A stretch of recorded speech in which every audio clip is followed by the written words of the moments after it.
Hello, everybody. It's Wednesday, the 23rd of May, and you're again joining me, Mel, the Science Trader, for webinar number 3 for Trading Edge. These webinars are weekly occurrences where I try and give some insight into different elements of my trading journey, which has shaped me in terms of how I think from a philosophical perspective and also a strategical perspective as well. I'm hoping that what we discuss in these webinars is of value. Some of you have already contacted me to let me know that certain light switch bulb moments have gone off in terms of you making certain adjustments to how you trade, which is fantastic. And the whole purpose of these webinars is really to help people so that in months to come, weeks to come, you actually start to see some improvements because of certain adjustments that you've managed to make in terms of your trading journey. The biggest disappointment is for you to be somebody that continually takes in information after information, and 12 months later there's still no progress. So I'm hoping that that what I provide in terms of information can help to spark something which helps you to make some sort of giant leaps forward over the course of this year. So today I'm going to talk about Trading Edge, which is a concept which I have already alluded to in previous webinars. And what you will find is the topics that I pick tend to overlap, and that's just by the sheer nature that even though there's many different moving parts to the trading strategy, because of the fact that they all interlink, it's very difficult sometimes to talk about things in isolation without incorporating other concepts or other parts of the machinery. So if you do think, why am I repeating myself, or why am I talking about stuff which I've already talked about, I apologize, but it's just all part of how I'm approaching these webinars. So let's move forward. So normally what I do, I start with a recap for last week. Obviously, as each week goes by, there's new people that are joining us in terms of this journey. So what I would say is that if you haven't already seen or listened to webinar 1 and 2, it would be a good opportunity for you to do that at some point so you actually catch up, because I am going to make some references to some of those early webinars. So what I did in webinar number 2 last week, these are sort of 4 key areas which I addressed. Dealing with losing days was number 1, because somebody had asked me a question, how do I deal with losing days? And I thought it was very important to give you an insight into what helps me to manage the whole emotional and psychological reaction to losing days. And there was a number of ways that I did that, such as using particular analogies to help me understand that as part of a journey, you know, you've got to look at it from the perspective of sowing seeds, and if you continue to sow seeds in a quality way, in a way that harmonizes with all of the various rules about how to do it in quality, then at some point in time there has to be a harvest. And that helps me to get through losing days, because when I have losing days, I recognize the fact that if I just continue with my methodology and continue to provide high or implement high positive expectancy trades, that even though I do have losing days, that over a period of time the returns that I'm going to get are going to outweigh those losing days with additional profit. So it's going to eat up those losing days as well as provide additional profit. And that's just a pattern. That's a pattern that we always see with positive expectancy systems. So dealing with losing days is really important, because if you don't manage to deal with losing days, then what's going to happen is that you're going to continually it's going to impact the consistency of how you approach your trading methodology, which is obviously going to reflect in terms of the results you get over a period of time. We also talked about the law of large numbers. This was something that caused me a lot of trauma because I fully understood what the law of large numbers was all about from a sort of scientific perspective. But what I didn't anticipate, or what I didn't sort of take into consideration, is that a lot of the organizations that use the law of large numbers to great effect, which are predominantly hedge funds, investment banks, and a lot of organizations that are able to incorporate high frequency algorithmic trading systems, is the fact that these systems are able to put on hundreds of thousands, if not millions, of trades a day. And so the law of large numbers is very much applicable in those particular instances, because of the fact that you've got such a bulk of occurrences going through on a daily basis, through the books on a daily basis, that it really helps to drive through the expected probability of that particular system or algorithmic system. In the same way that if you're tossing a coin, which is a 50-50 result, if you toss it 1,000 times or 10,000 or 100,000 times, the expected output of probabilities is going to be very close to 50-50. Whereas if you toss it only 10 times or probably only 20 times, you may see a lot more variation in terms of how the heads and the tails are reflected. So the trauma was, well, if the law of large numbers is a scientific fact, how does it pertain to the sort of lone trader, the lone retail trader sitting in a house trying to put on trades, when you, as a human, it's not possible as one human trader, to be able to be putting on thousands of trades a day, let alone hundreds of trades a day. And if you are somebody that does try to put on a significant number of trades a day, then obviously you run the risk of mental fatigue, mental burnout, especially if you're trying to do this Monday to Friday. And if some people can, then they are really the exception to the rule.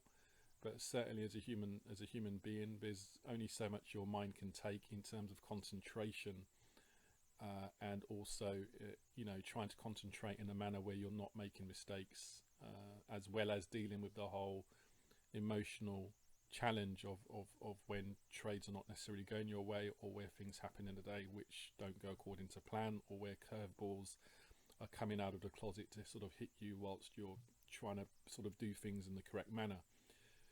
So this sort of led on to number 3, where I talked about the sniper approach, which is basically whereby I have an approach which helps me to number 1, have some sort of idea as to how I believe the market is going to be for the day.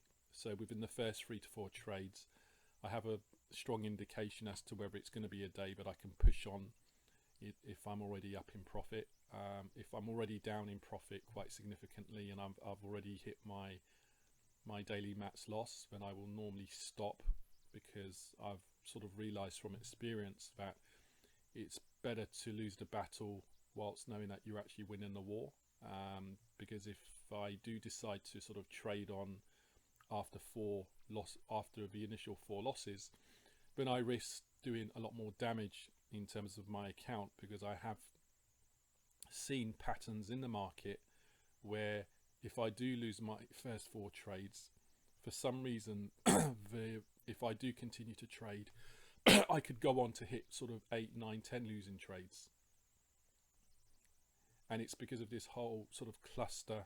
There's a particular concept when it comes to the normal, what's sort of called statistical normal distribution, in the sense that it's never win loss win loss win loss. It's very much cluster based, and some of those nasty clusters can really damage your account if you don't have a sort of risk management tolerance level to know where to pull out for a particular day, rather than going on and on in the hope that probability will turn it around. And instead, you're damaging your mental psyche by going on and taking more and more body blows and punches.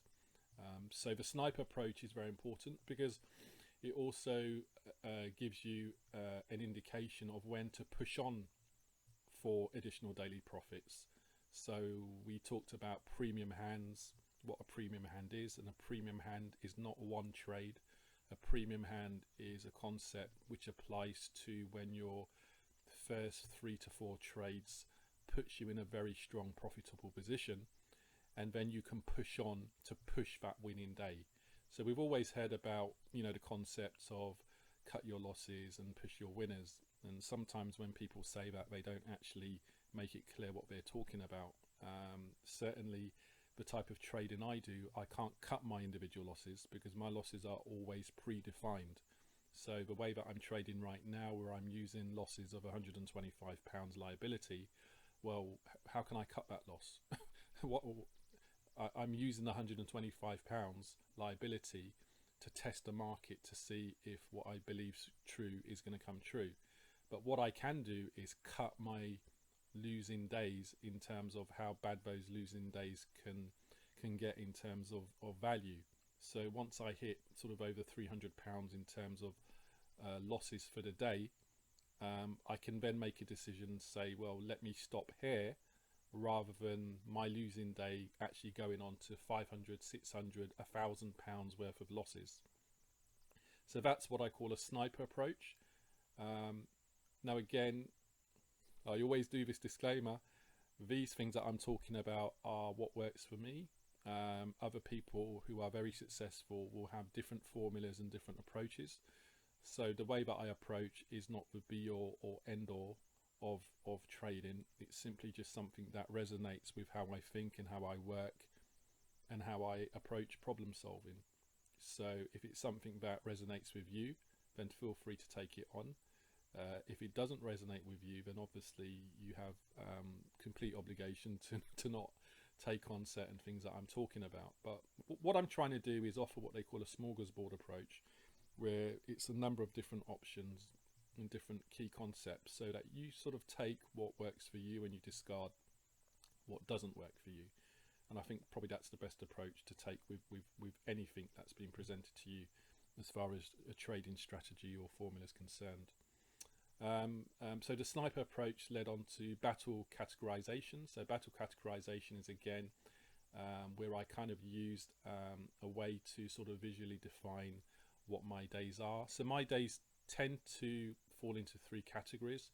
The strongest category is the premium hands, where within my first 4 trades, I actually start off with at least a minimum of 3 winning trades, because what it does, it's given me a very, very strong profitable foundation to then push.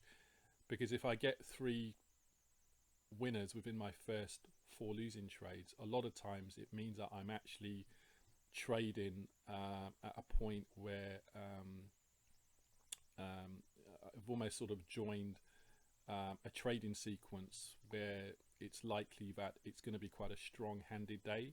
So I push on to sort of maximize my profits. But when I push on in a way whereby I don't risk losing everything that I've actually built up from earlier on in the day. So there's a particular technique that I use where normally after 4 trades, when I go to trade 5 or 6 or 7, I normally reduce my position size by 50%, so that if it does turn against me and I do end up losing an additional 2 trades, that it's not actually making a big dent into the profit that I've already accrued from before. So that's the thinking behind it. The other type of day is obviously a losing day. So if my first 3 trades are losses, or if I win my first trade but the next 3 are losses, I simply decide to call it quits for the day. Now, it is possible that if I continue to trade on, that the next 5 trades could be winners. But at the end of the day, I think one of the key things that drives me now, one of the key drivers behind my whole ethos is risk management.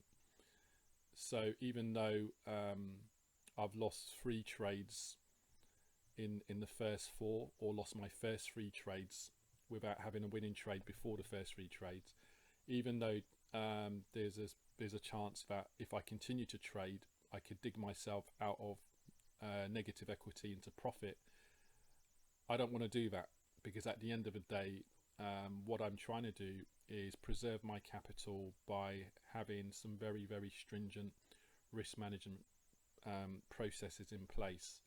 And for me, the biggest driver for me isn't really making profit, it's risk management. And there is a difference between the two, which I've learned over time. And that's what's helped to enable me to not have very, very big swings in terms of my equity curve. If you look at my equity curve, even though I do have pullbacks, they're not severe pullbacks. You don't see like big zigzags where, yes, it's moving up, but there's some huge zigzags coming down before it goes back up again. And that's all a result of my risk management processes. It's there to reduce the volatility of how the equity curve climbs, and that helps me to have a lot of faith in terms of the fact that what I'm doing is showing a level of consistency in terms of how that equity curve is moving upwards. In regards to losing days, I wanted to play a video from somebody who I believe very eloquently explains the model that many financial successful traders follow, because when you see the pattern, it will correlate to a graphical representation which I showed you last week. So let me first just play the video which I would like to play, and then we take it from there. So this video is actually produced by a website called viperreport.com, and the video here is called The 20 Habits of Wealthy Traders, but it's habit number 1 which is of interest. So this video will only be about 3 minutes long. Hi there, Dave Westgate from viperreport.com with the 20 Habits of Wealthy Traders. I've been interviewing traders for about 15 years now to find out what makes the good traders different from the traders who lose money. You've all heard that most traders lose money. Why is that? What makes the difference between those really good traders? How are they finding entries? How are they doing their exits? How are they running their trading business? How are they running their lives around their trading was what I really wanted to find out. I tried to avoid some of the stuff that's kind of obvious that you hear all the time, like, let your winners run, cut your losses. You'll see some hints of those kinds of things, but I really wanted to get to the crux of different things that you may not have heard of that really make the difference between wealthy traders and someone who just struggles constantly, maybe has some winning trades and a lot of losers, because there is a difference there. They are doing something different. So let's get right into it, and we're going to talk about what makes them different. Number 1, wealthy traders are patient with winning trades and enormously impatient with losing trades. So this is different than let your winners run. Most traders that are out there, what they do is they get into a winning trade, and what happens? They get extremely anxious. We worry, oh my gosh, I made money on this trade. I better get out now, because what's going to happen if it goes into a loser, right? They start to get very impatient, and they're like got their finger on the sell button because they don't want it to have their winner turn into a loser. On the opposite side, if they've got a trade that is going against them, a lot of new traders and a lot of just traders in general will say, you know what?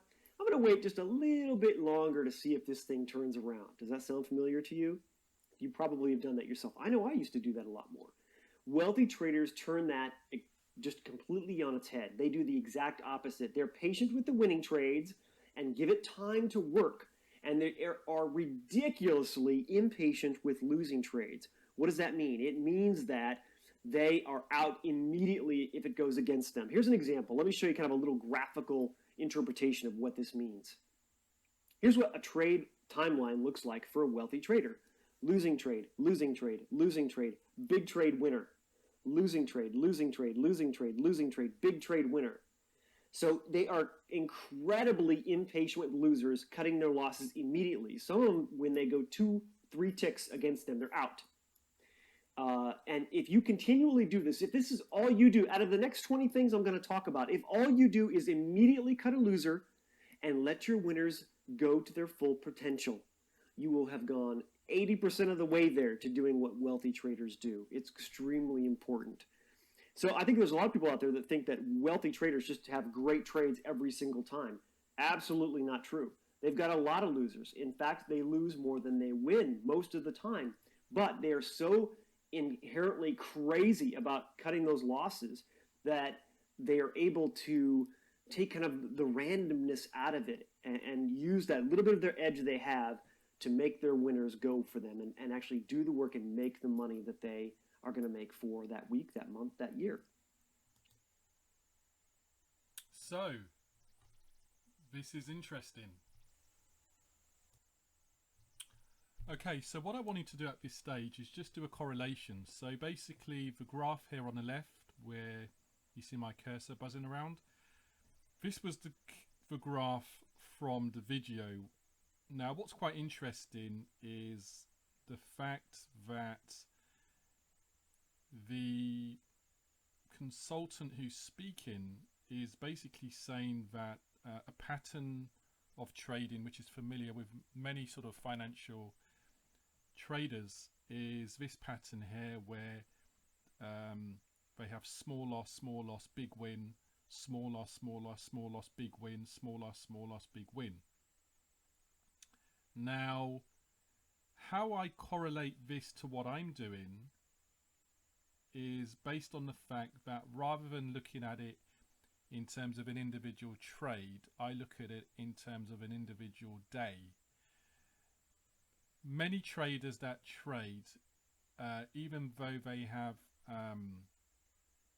defined risk, so you can see here that the actual length of each of the red trades is pretty much consistent, which seems to be suggesting that they have a cap on how much they're willing to let a losing trade go down to. But in terms of the winning trades, there's no cap. So the winning trades are variable because of the fact that they don't put a cap in terms of the winning trades. So how I correlate this to what I do is the fact that with my losing days are limited to a maximum cap. So what you will find on the graph on the right hand side, which is actually showing my winning and losing days since Easter, this, where you see my cursor now, that's basically a day which hit the maximum daily loss which I'm willing to incur for a day. But then the other losing days are either the same length or less than this. The reason why they're smaller losing days is because they're kind of like partial losing days. So I must have had a win somewhere which has managed to sort of take the sting out of it being a full daily max loss. But when you actually look at my my winning days, what you can clearly see here is that there's a lot of variation, but there's no cap. So even though most of my losing days are kind of at this level, you've seen here that on day 26 I had a winning, in terms of my winning days is what I should be saying, you can clearly see that a lot of my winning days are at the same level or sort of up to a particular level. But you can clearly see on day 26 that that winning day actually went as far as this high, because basically I don't have a cap. So I actually push, where I can push my winning days, I will push them. And this comes back to what I was talking about, having a strong premium hand to give us almost like the leverage to really push those premium days. Whereas my losing days, I'm very, very strict with my losing days, just as what he was saying here. These traders are very strict with their losing trades. So hopefully you can see the correlation. And sometimes when you're trying to sort of take something from financial trading into sports trading, sometimes there needs to be a level of adaptation, just so that it makes sense in terms of what we do, because sometimes it might not necessarily make sense if you take it sort of verbatim. But if you actually understand the concept, then apply it, massage it, adapt it to what you're doing, then you can clearly see how the principle can clearly sort of, like osmosis, it actually transitions into what you're doing, and you can see where that particular concept that he's talking about can still apply to what you're doing. So this was just something I just wanted to sort of mention. And so In terms of how I deal with my losing days, I simply look at it as a matter of cost. So every time, what you will find as well is that when I have a losing day, most of the time before that losing day, there's actually been a barrage of winning days. So if we look at day 23 to day 26, these were all winning days before the losing day came. So what helps me to sort of mentally accept losing days is really just understanding that this is the cost of business. If you're running a business, whether it's a limited company or sole trader, there are particular costs that you have to incur for running that business. Even if it's an online business where you've actually managed to, with an online business, negate a lot of the operational costs that come with like a sort of a business where you're running it from like a fixed location or fixed premises. Even with an online business, you still have costs. You know, those costs might mostly be related to advertising, whether you're using Google AdWords or Bing AdWords or some type of online marketing activity. There are still certain costs you have to pay. You can't just have a business and it runs and there's absolutely no cost whatsoever. You know, another cost might be delivery, shipment fees. Another cost might be,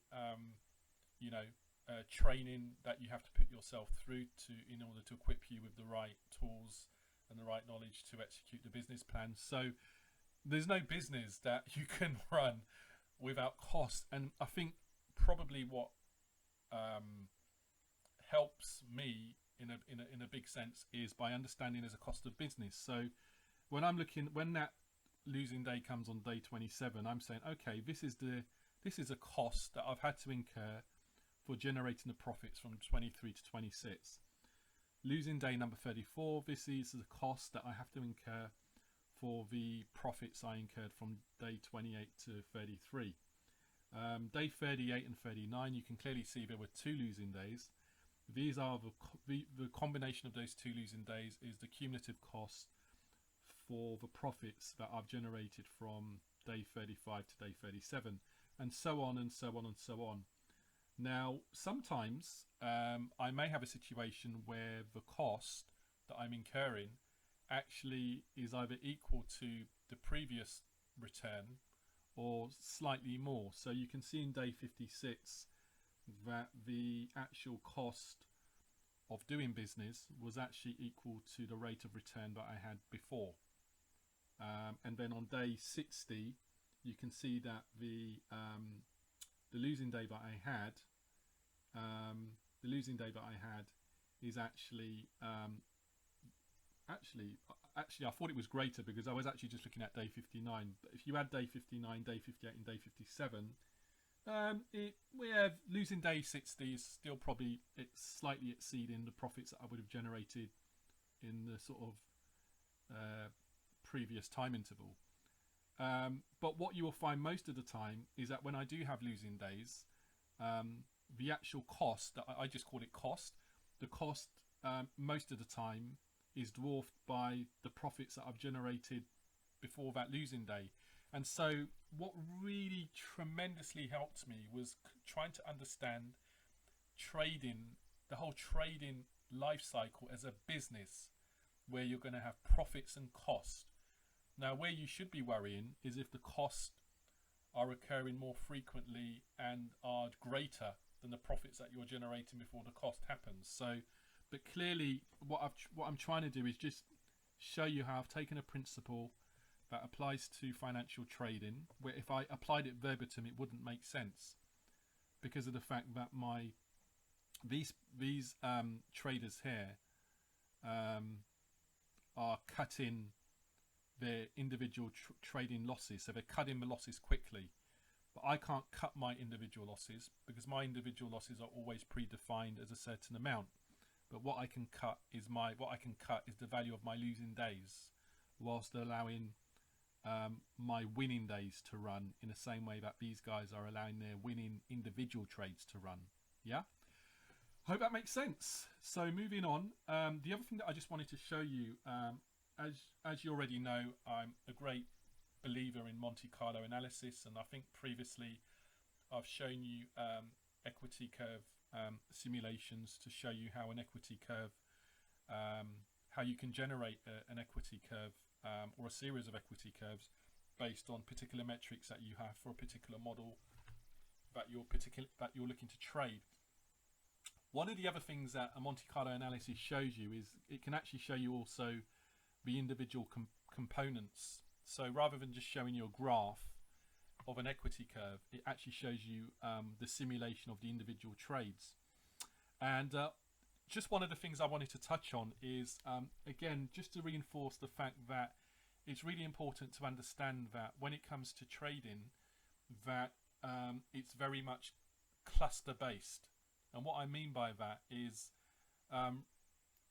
especially when you're dealing with a win rate, which is sort of around 50% to 65%, or even less than that actually. Well, it applies to any sort of win rate, to tell you the truth, but certainly in terms of what I'm doing with 50% to 60%,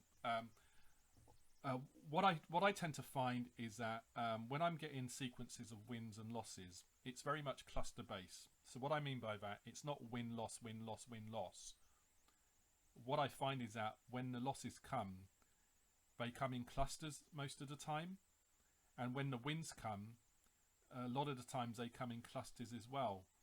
So that basically means is another reason why as soon as I hit 3 losing trades, I'm ready to sort of quit for the day, because of the fact that I'm fully aware that there's lots of clusters. Now obviously here it's not showing you, it's only showing you like a handful of about sort of 20 trades or so, but if it was showing you like 100 trades, you would see in here instances of clusters of losses which can hit as much as 6 or 7 or even 8.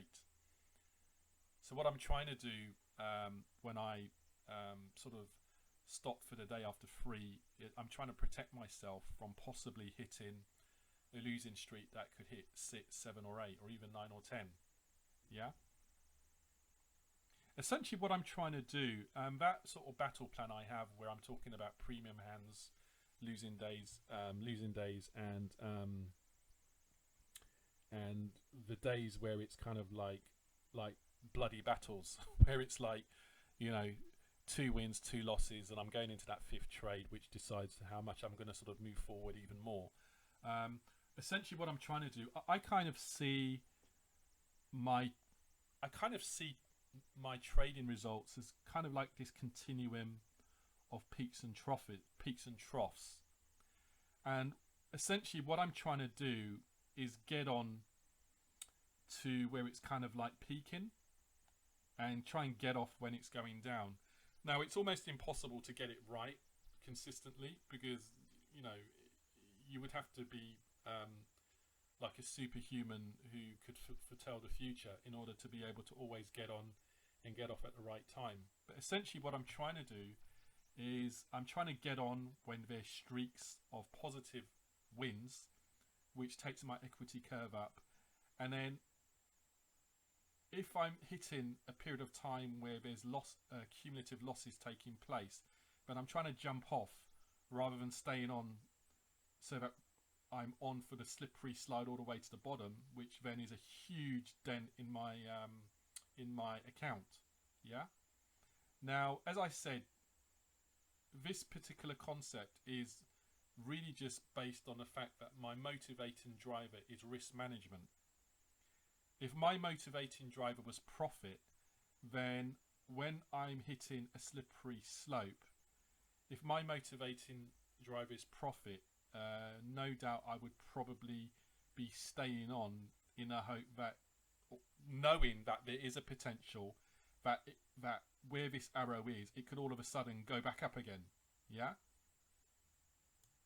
But basically, because my motivating driver is risk management, and that's something which has now been ingrained into me, because many years ago my motivating factor was profit, which really dictated a lot of my decision making and really made things a lot more volatile for me. So what I'm trying to do is basically reduce volatility in terms of my results, and reduce volatility in terms of my equity curve, so that when I do have pullbacks, like coming down here, then it doesn't have to go all the way down.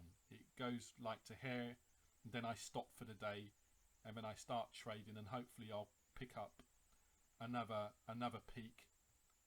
And so when you actually look at my equity curve from webinar 2, what you'll find is that when you see my pullbacks, they're very short pullbacks. They're not pullbacks that are coming all the way down and then going back up. So that kind of gives you an indication that there is a difference between having risk management as your primary driver as opposed to profit.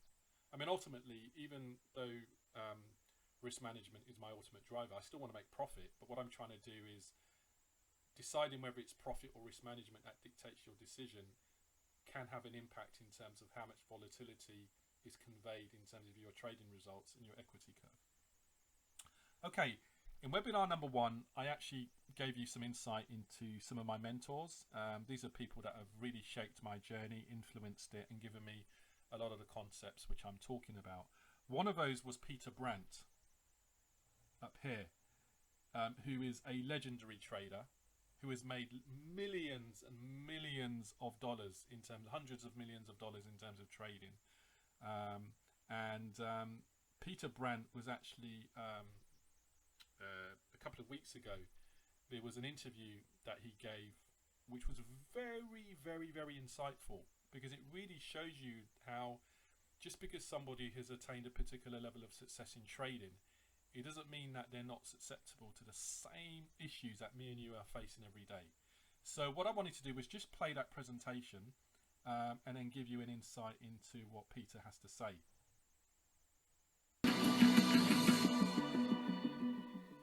My name is Peter Brandt. I've been a futures and foreign exchange trader for 42 years. Have you ever had 5 straight losing trades? 10 straight losing trades? Have you ever been in a situation where you wonder whether you're ever going to win again? You ever going to make money again? Is everything you do broken? Will it ever work again? Or are you done? If that describes you, welcome to the world of trading.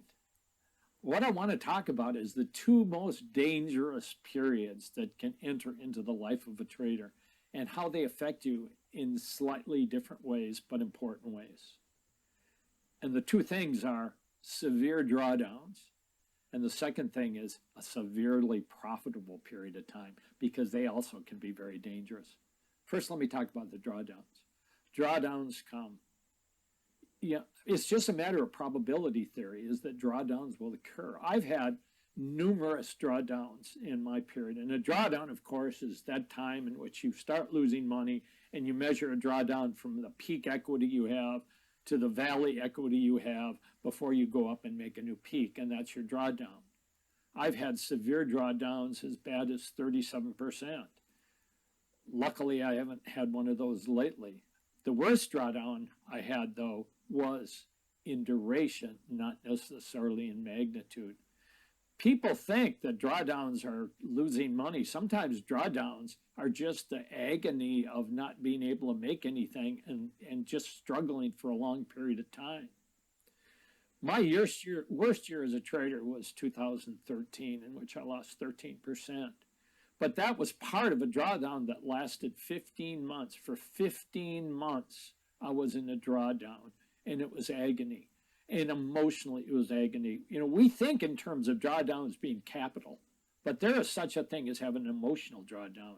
A trader has to protect their capital from a drawdown, but a trader also has to protect their emotions from having a drawdown, because emotional drawdowns can have severe, severe ramifications for a trader. I know during that period of 2013, I kept thinking, what I'm doing is wrong. I've been doing it for so many years, but it doesn't work again. And I made a huge mistake about halfway through that drawdown as I started accepting my own lie.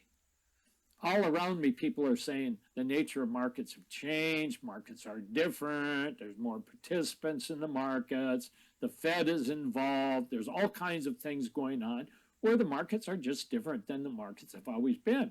And you have to remember, I was trading the markets based on the rules set forth in 1933. And so I fell into that trap of thinking, you know what? And so I started tweaking my rules. I started changing my rules. I started trying to anticipate the fact that I'm in this drawdown. And so the markets have changed. I need to start making changes to my basic rules to try to get out of my drawdown. The reality is that making those changes made my drawdown worse and longer and really more emotionally agonizing because I was leaving the things that I knew worked in going to some ways of trading that I really didn't know whether they'd work or not. Well, in 2014, in about June, I said to myself, I'm going back to the old ways. You know what? I'm willing to let the ship go with that. And it was remarkable. And I came into markets that were absolutely wonderful. And I came roaring out of my drawdown. But I learned a lot in that drawdown. I learned that drawdowns can go deeper than you think. I always tell traders is, you know, your worst drawdown is the one that's probably not yet happened. And you have to equip yourself for that idea. And that was a long drawdown to me. And it taught me that even during bad drawdowns, I need to have faith in what I do, that they will bring me out at the end.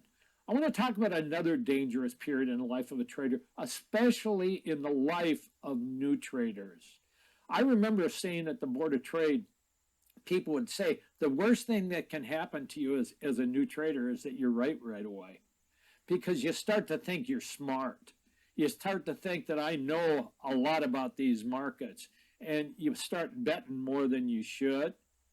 You start becoming bold, and the market will nip you bad for that. I look today, and we're in a situation where a big popular trade and bet among young people during this current period are in Bitcoins and the crypto coins. And there's a lot of really young traders that got into that, and that's their entry into the world of market speculation. And they have been nothing but make money on it. And they've made huge money, and kudos to them.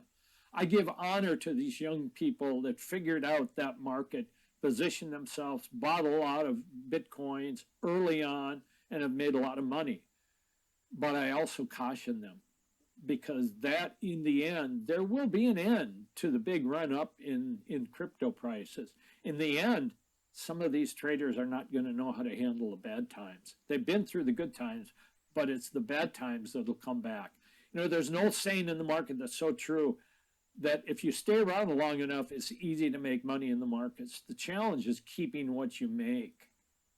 And so my advice to all traders, especially new traders, is you need to have a game plan for both. You need to anticipate both events and how you're going to respond to them mentally, economically.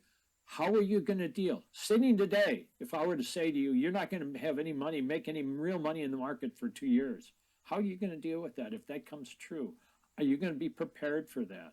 You also need to think in terms of, if you really get a hot hand and make money, how are you going to avoid giving it back? Because it's easy to start becoming foolish. You take trades that really aren't according to your rules. You take bigger size than you should.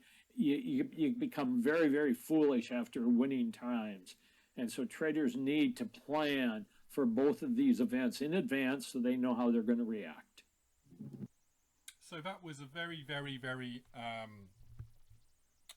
I just love Peter Brand. I just think he's so full of experience, wisdom, and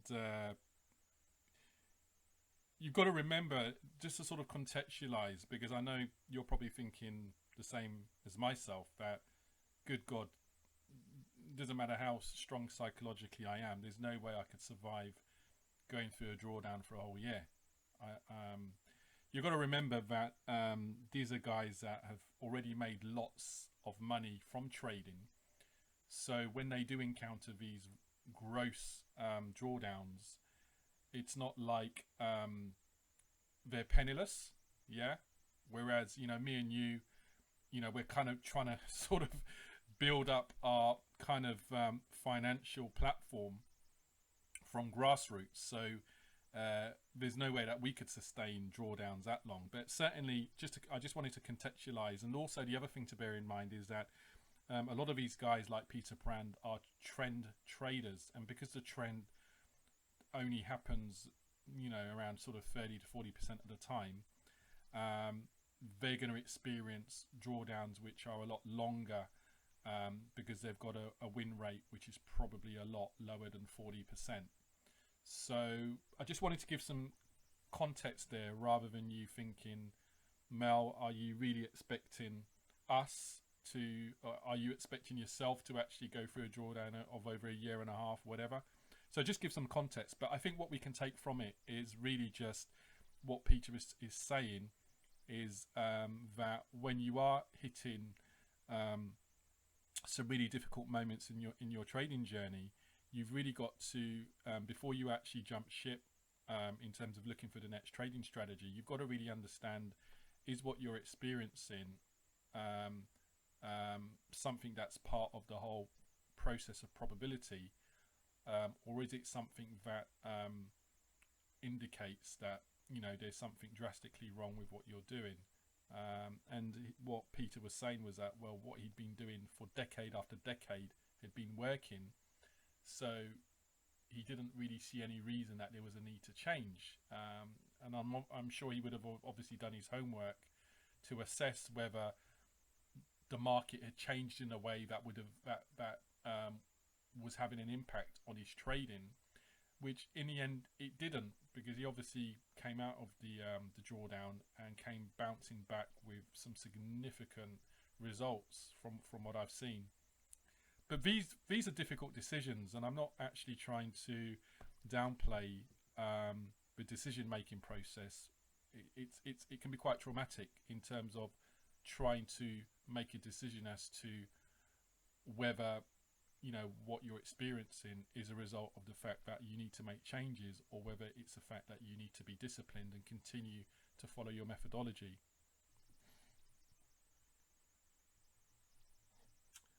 So moving on. So we're going to be talking about edge, and the definition of edge, it simply just means a strategy that gives you a high probability of creating net profit over the long term rather than having net loss. It's not just about the percentage of wins, but also about the percentage of wins coupled with your risk-reward ratio. And as you can see in this table kind of gives you 4 different quadrants where win rate is correlated with risk reward. Now, ultimately, the holy grail that we're all searching for is a high risk reward and a high win rate. Now, that's the reason I said holy grail, because I personally speaking, have never ever come across a trader anywhere on any market, on any sort of financial exchange, where they've got a high risk reward and also a high win rate. So I would be saying where somebody has a win rate of 70-80%, and they're also for every pound they're risking, they're making 2 or 3 or 4 pounds. It's just not possible. Consistently long term, it's not possible, because of the fact that the exchanges are developed in a particular way whereby it's almost impossible for something like that to happen. And if somebody found the holy grail, I would doubt very much that they would tell anybody about it,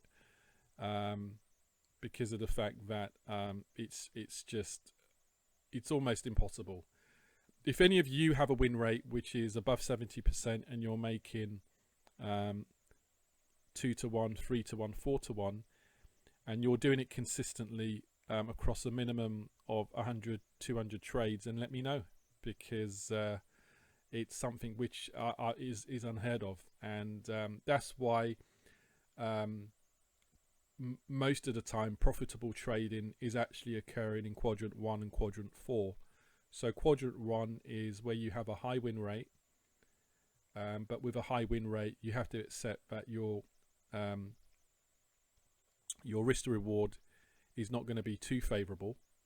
But then if you decide to go for profitable trading in quadrant 4, where you've got a high reward to risk, then you've got to accept that your win rate is going to have to come down to basically accommodate that. Where you don't want to be, one of the things that we can guarantee is where you don't want to be is basically where you can see my cursor. You don't want to have a low win rate and a low reward to risk ratio, because then you're pretty much doomed in terms of having any long-term success trading a strategy which is actually fulfilling what you can see in quadrant 3. So really, quadrant 1, quadrant 4. If you happen to be in quadrant 2, in fact, don't contact me, keep it to yourself, because if you did have something similar to quadrant 2, I'm sure it's such a balancing act that if others started to find out, that edge would disappear as quickly as the sun disappears on a fine summer's day in England, when you live in certain parts of the UK where you don't seem to see a lot of sun. So hopefully this table kind of just gives you a visual view of the relationship between win rate and reward to risk. And what we're looking for as traders is an edge. So we're looking for something that hits quadrant 1, quadrant 4. Why am I talking about quadrant 1 if I've been rattling on about having a high reward to risk? It's because of the fact that I accept the fact that there are people that can make money with a high win rate, even though their reward to risk is very low. But it's not a path that I venture down, because I found it very difficult trying to find a high win rate system which was generating high win rates on a consistent basis.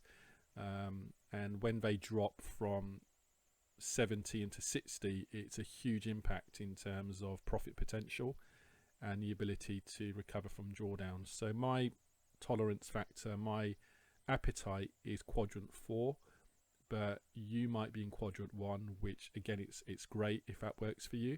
I think ultimately where we don't want to be is in quadrant number 3. So finding an edge. Now, finding an edge, I have to admit, as a trader, if you're a trader that's struggling or starting as a rookie, my experience has been that finding an edge was the most difficult and frustrating challenge that I had in terms of my trading journey. Because without the edge, you can't win. Without an edge, you're virtually gambling, and without an edge, it's going to cause a lot of challenges that you're going to have to face in terms of dealing with losing and constantly not being able to get any level of consistency in terms of trading profits. So what I wanted to do today was just give you a insight into how I approach finding an edge, and hopefully there'll be some stuff here that you can take on. Some of these things you probably already know anyway, but what I'm doing is just simply reiterating and reaffirming some of the key aspects that help in terms of your journey of finding an edge.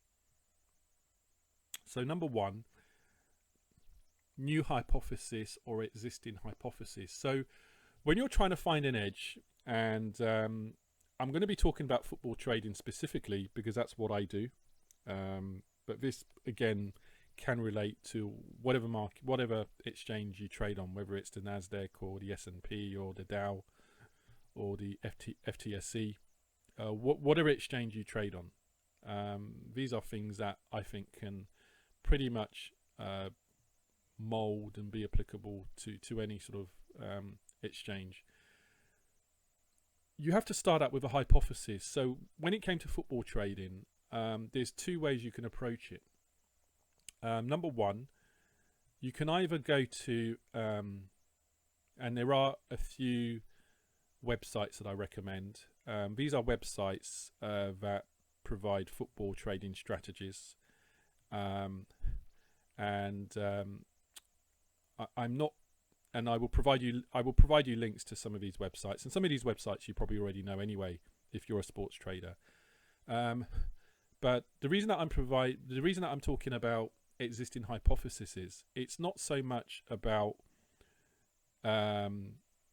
me actually making a recommendation that these sort of trading websites are any good in terms of what they provide in terms of strategies. I don't know, but what I can guarantee is that they do provide from a philosophical or from a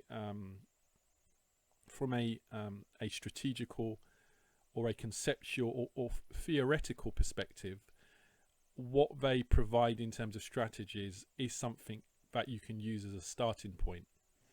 And so if you're not able to generate your own hypothesis, then I would say that these websites that I'm going to sort of provide you access to a little bit later on are great starting points. Now, again, I'm not saying that their strategies are great or not great or work or don't work. I've got a completely neutral perspective because I haven't really taken time to really test a lot of these strategies out. So if I haven't tested them out, I can't vouch whether they work or not, and it wouldn't be my place to basically say that they don't work or that you should avoid them or that they do work. But what I can clearly have confidence in saying is that they most of the trading strategies that they provide theoretically, I believe, are good starting points for you to start with. So you have to have an hypothesis, or you could look at your own hypothesis. So for instance, I've been looking at some new sort of strings to my bow, and one of the things that I've been looking at is basically looking at, and again, this isn't anything new, it's not something that I've generated which is new, I'm sure there's other people that do it, but looking at the whole sort of angle of where you have particular matches where there is an expectation of lots of goals, and that's purely based on the statistical analysis of the teams, the type of league, the drivers behind the games. You know, as we've sort of witnessed over the last week or so, you can have particular games which really are not going to do anything if generally speaking there's nothing to play for, even though the caveat to that is that if that was true, you know, most of the time, then most of the games in teams' penultimate or last games of the season would always be ended up 0-0, as Denzillian said on a Twitter chat. But basically, the particular theory which I've been looking at is if you've got two teams which statistically there's a high incidence of possibly having lots of goals, then one of the things that I've been looking at is, well, if the game has approached sort of minute 23, minute 24, minute 25, and it's still 0-0, then obviously the value of price would have obviously dropped because people naturally, because of greed and fear in the market, price would have dropped because people's expectation now is, well, if a quarter or just over a quarter of the game has gone and it's 0-0, how likely is it that there's going to be still lots of goals? So because that generates a decay in price, then I always think, well, that's a good hypothesis to test, because if I start trading on games around 25-26 minutes in the expectation that there will still be lots of goals, then that is a hypothesis. So the next stage for me is to basically test that hypothesis to see if over a number of trades whether my assumption is correct. And the thing is, we all have assumptions about how things are going to go or how things are not going to go, and the only thing at the end of the day that is actually going to prove the validity of our assumptions is the results. I mean, we can sit here all day, you know, drinking wine and smoking cigars in our armchair, hypothesizing about how things are likely to go. But unless you really test it out and test it out thoroughly, then it's just an idea. And it really goes back to what I was talking about in webinar 2 about belief. That belief is the next step up from idea. And what makes belief different to idea is that belief actually has tangible validity to it, that there's been some sort of evidence to substantiate what that belief is actually a belief rather than just an idea. So you have to look at a hypothesis, and there's so many ways that you can approach creating a hypothesis. Now, one of the things that I would say in terms of hypothesizing is what helps me to generate a hypothesis that I can start with is always something that's kind of counterintuitive. So it's counterintuitive to be expecting that there's still going to be lots of goals in a match when, virtually, nearly just over half of the first half has gone. It's sort of counterproductive or counterintuitive to believe that there's going to be even though the stats are saying one thing, it still can be quite counterintuitive to want to place that trade with a level of confidence because of the fact that time has gone on. And you're kind of thinking, well, if it's still 0-0, that's a suggestion that they find it difficult to break down the other team's defence. So what helps me in terms of coming up with ideas is really looking at things from a counterintuitive perspective. So where you're looking at opportunities whereby people's expectation of something happening from the very beginning hasn't happened, and that's had a natural reaction in terms of price, and so all of a sudden prices dropped, and so there becomes what they call value, because even though prices dropped, and again, I'm a layer, so I just wanted to again contextualize what I'm saying. I'm talking about laying, so buying low and selling high. So when prices dropped, that's when I then look to sort of go in on the basis that I believe that there's still a good high expectancy of the result happening that I intend for it to have. So that's really a way that you can look at coming up with ideas about looking at what are people expecting from the beginning of a match, and then as the match unfolds, if that expectation hasn't been met, obviously price will start to move in accordance with, because you've got to remember, a lot of these people, a lot of the people that are in the market have a gambling mentality. So as soon as they get into the market, and if things don't start going their way, then they're normally out quite quickly. So they'll start selling off for a loss or back in for a loss because they haven't got a strategy. It's just a gambling, punting mentality of quick profit, rich quick scheme without sort of any sort of strategy. So what you're trying to do is take advantage of that sort of herd mentality. So hopefully that gives you an idea about, but if you can't really generate ideas, the websites that I'm going to show you later, I think are great starting points for ideas. And then moving on, the method has to fit your life. So you've got to take into account, are you already working full-time? Do you work part-time? Are you somebody that can stay up at night and take advantage of leagues on the other side of the world? Are you somebody that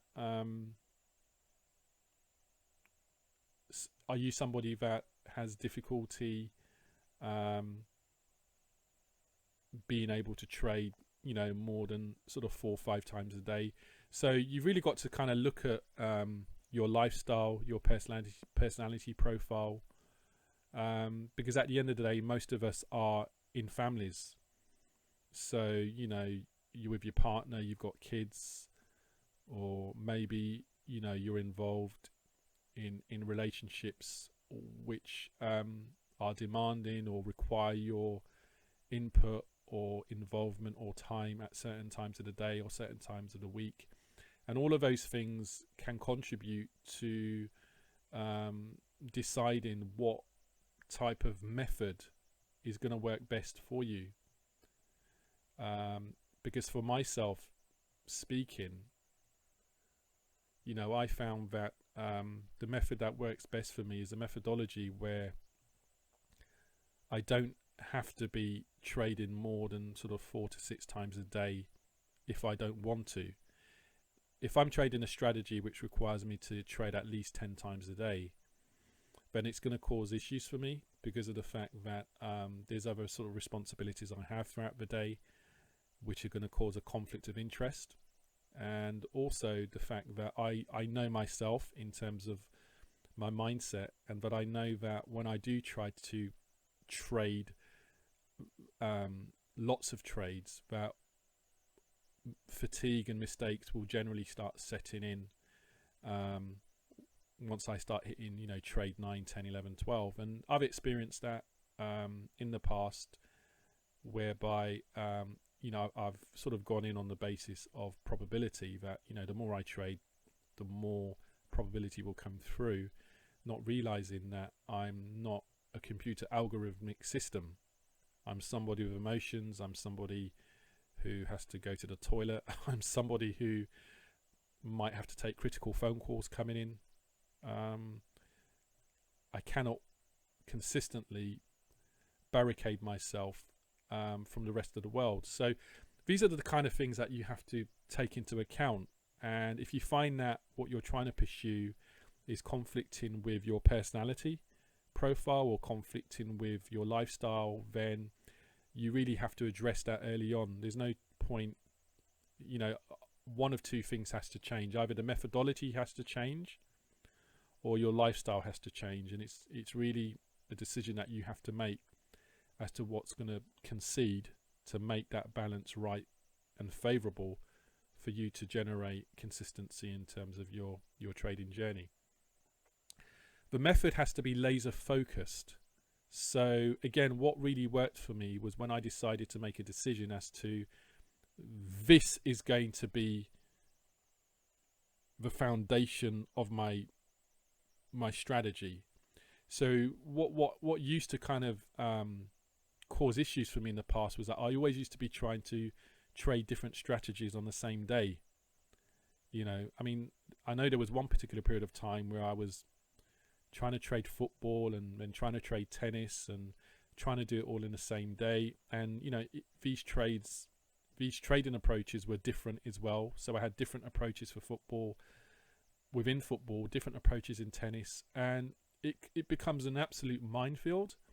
And I found that when I decided to make a decision just to focus on one type of trading style, which for me was obviously late goals, that was really where things really fell into place, because I had such a laser focus. And I think for me, my objective was, how can I become an expert and master my craft?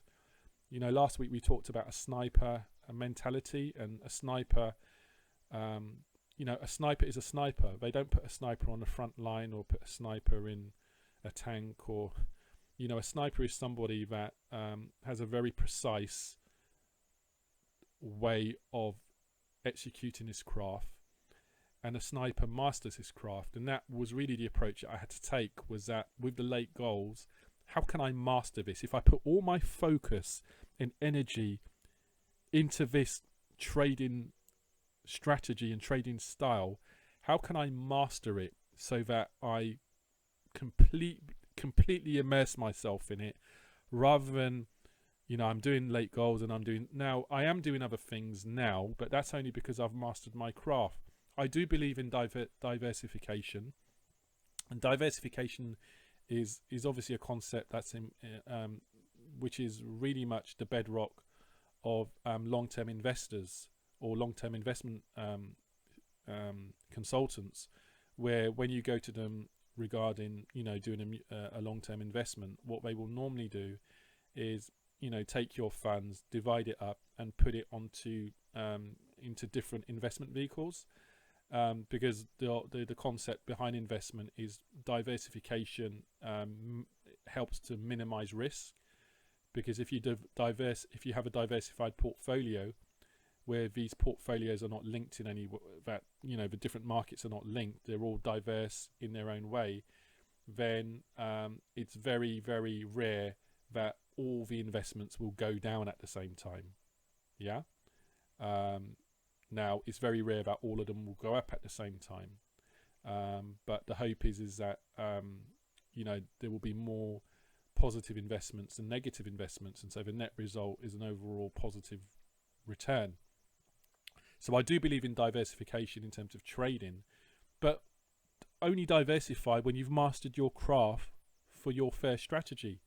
What's the point of you haven't really mastered your craft for your first strategy, but you're going on to other things, and you're going on to something else and something else, and then ultimately, there's this, saying you hear of jack of all trades and master of none, and I think that's so applicable sometimes, because we're always trying to do different things without realizing if we would just put all our energy into mastering our craft for the strategy that we have the biggest interest in, then we would probably have a lot more success.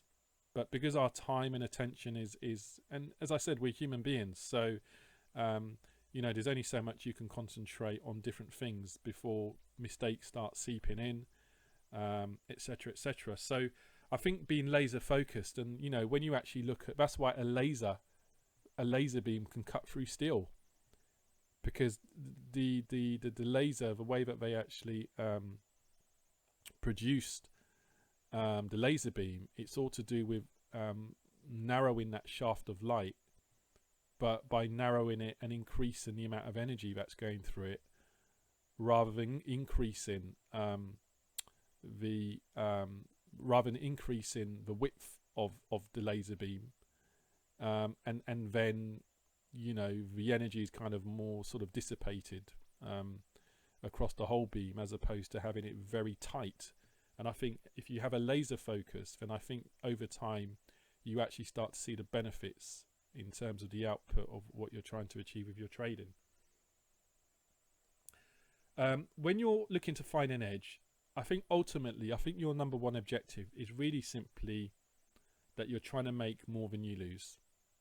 So I think even rather than setting targets of how much you want to make each particular day or each particular week or each particular month, I think you've really got to first just establish, is the methodology that you're testing, is it actually making more than you're losing? And I think the reason why it's important that that's the very first objective is because what you're trying to do with what you're trying to do in terms of finding an edge, you're really trying to weed out the hypotheses that don't really have any sign of initial promise from those that do. So for instance, when I started, I think there was like 10 to 12 different hypotheses that I was trying to test at the same time, and then it got whittled down because over a period of time I saw that some were just constantly losing and were just getting worse. There were some that were just breaking even, but there were some that were really showing some real initial signs of promise. And even though the profit factors weren't that great, it gave me some promise that possibly by looking into it further, I can possibly increase the profitability factor. And that's where optimization comes in number 5. So once you've got an edge, or you found something that is generating a bit of an edge, that's where you can start looking at optimization. So optimization basically means that you're now looking at the sample of results. Now the sample of results, I generally used to work to a model whereby I would say after 30 trades, I'm looking at initial signs, and if after 30 trades I've seen that there is a net profit, then I'll look to do some optimization and then test it over 100 trades. And if after 100 trades it's showing positive results, I'll then test it over 250 trades before I get a level of confidence that this is something that I can actually take into a live environment. So 30 trades, but I would really say, to be on the safe side, 100 trades. I think 100 trades is sufficient to start having some sort of understanding as to the behavior of your trading strategy, because of the fact that and I certainly think if you're dealing with a win rate system which is less than 60%, that 100 trades is probably a good starting point, because of the fact that there can be some it's something I'm going to get onto in a little bit, but there can be what we call phantom results, which can cause you to actually start thinking or come into conclusions that are actually incorrect. So I think 100 trades is good. I think if your win rate system is 70% or more, then I think 30 trades is probably quite good, because obviously with a win rate of 70%, there's going to be a lot more winning streaks and losing streaks. So within 30 trades, you probably have a much quicker insight into the level of performance of your methodology, if it's showing to have a sort of a high win rate. And then you've got to then sort of rerun the modified. So if you've made optimization to your method, now optimization can take on a number of different levels or ways of thinking. So for instance, when I was first with my hypothesis, when I saw that there were signs of promise at that particular time, I was actually just trading across different leagues. And then when I got to 100 trades and 250 trades, I then started to notice that there were particular patterns that I could see. So even though I was profitable, I could clearly see that there were certain groups of data or clusters of data, or there was commonalities or common denominators which seemed to be dragging my profitability down. So even overall I was profitable, I could see that there were clumps of commonalities that were really kind of weighing my positive expectancy down. So what I would then do is eliminate those data values, so that any future trades that kind of fell into those clumps, I would not take those trades. I would ignore those trades and see whether that actually then resulted in my trading performance actually improving.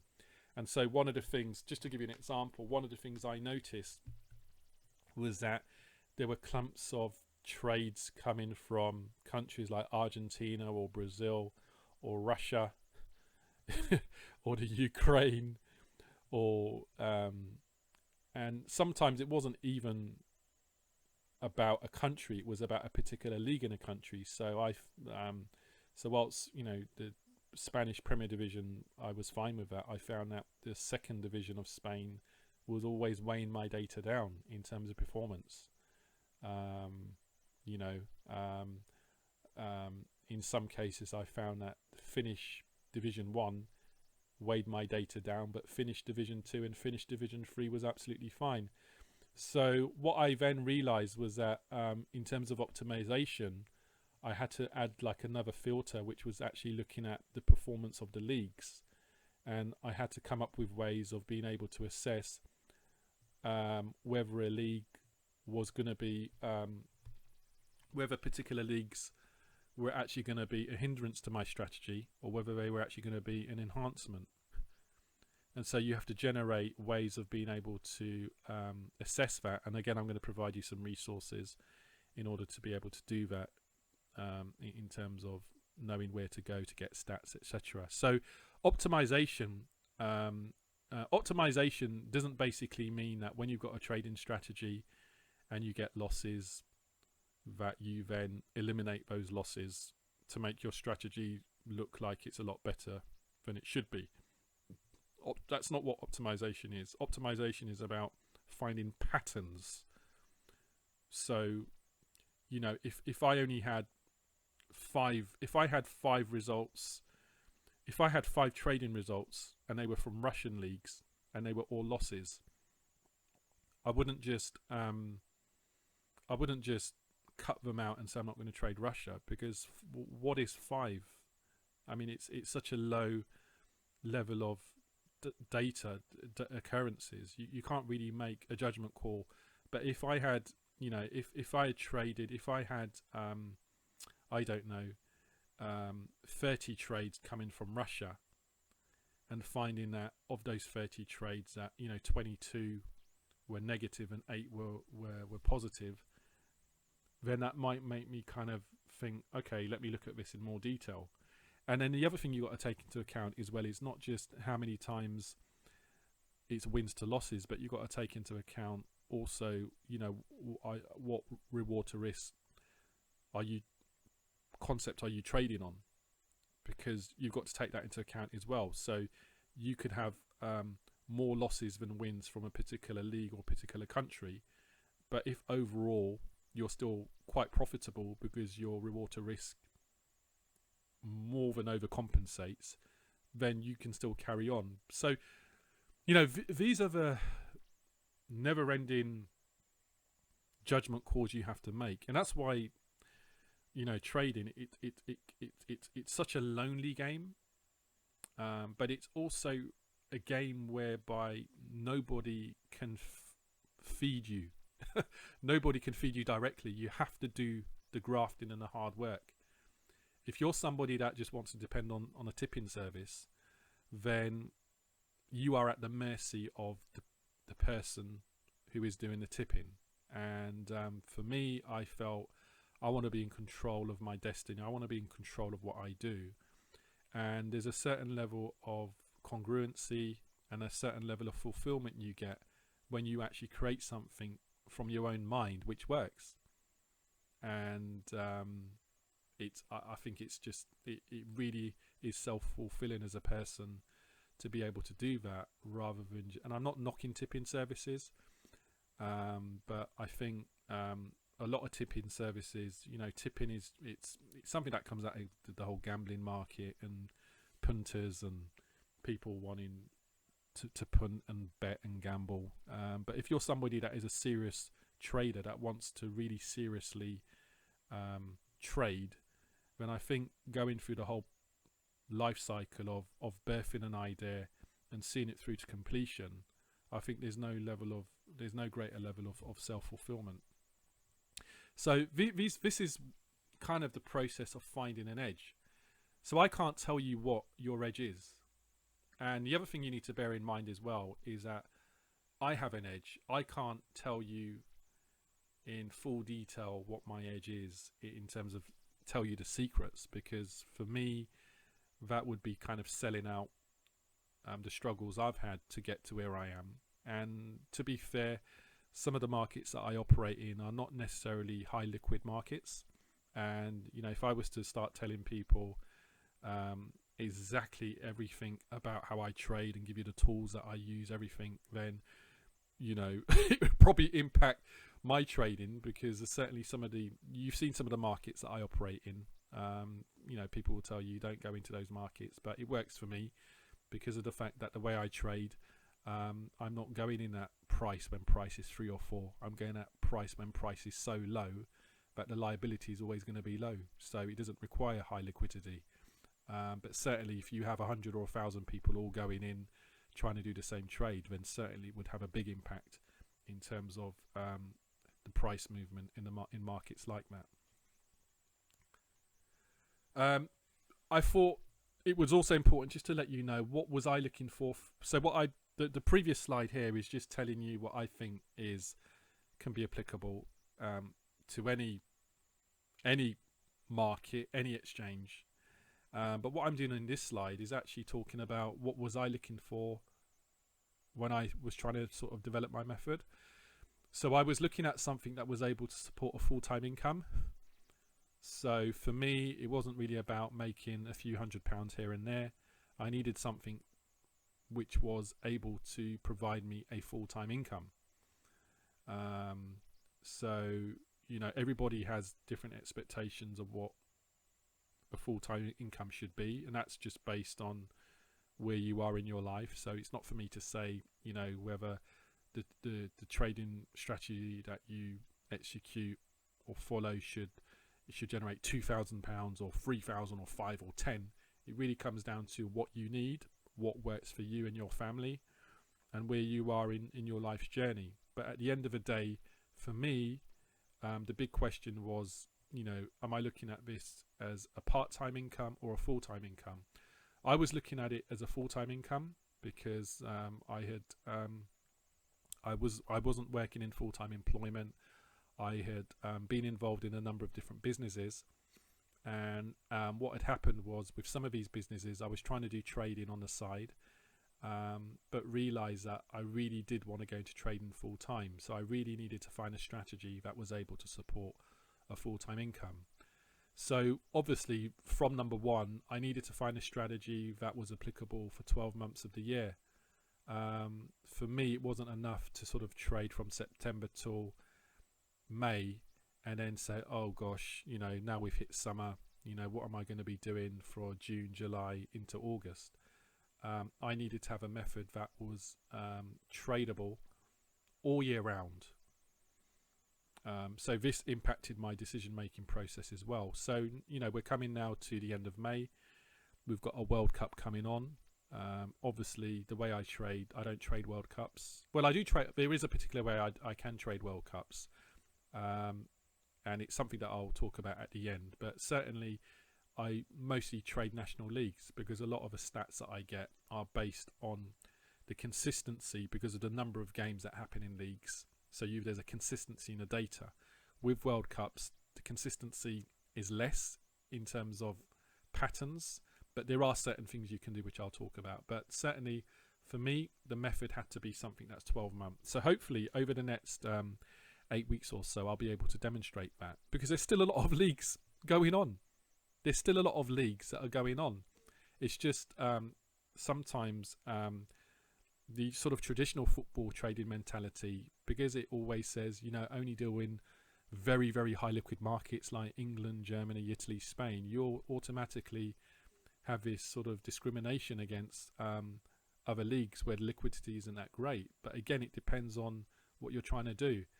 If you're going in when price is low, then liquidity is not a big issue, because at the end of the day, it's not the case that you're putting on big liabilities and then wondering whether you're going to be able to close the trade out.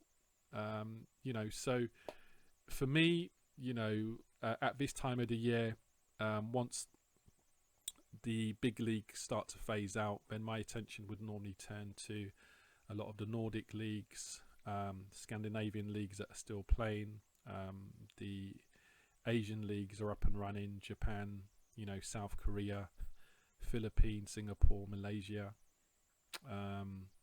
You've also got the other side of the world in terms of North America. You've got Canada, USA, Mexico.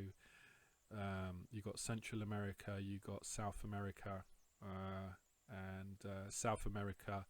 Obviously, when I say South America, I am eliminating the measly, dismal leagues of Brazil, and I just cannot understand why there's this fascination with Brazilian football being attractive and flamboyant, which historically it has. Certainly looking at Brazil 1982, which was when I was growing up as a lad, that was my first World Cup, and seeing the likes of Socrates and Zico and Eder and Junior, and I mean that Brazilian side, and possibly 86 where they had some of the old guard still there, like Socrates and Alameo and Careca.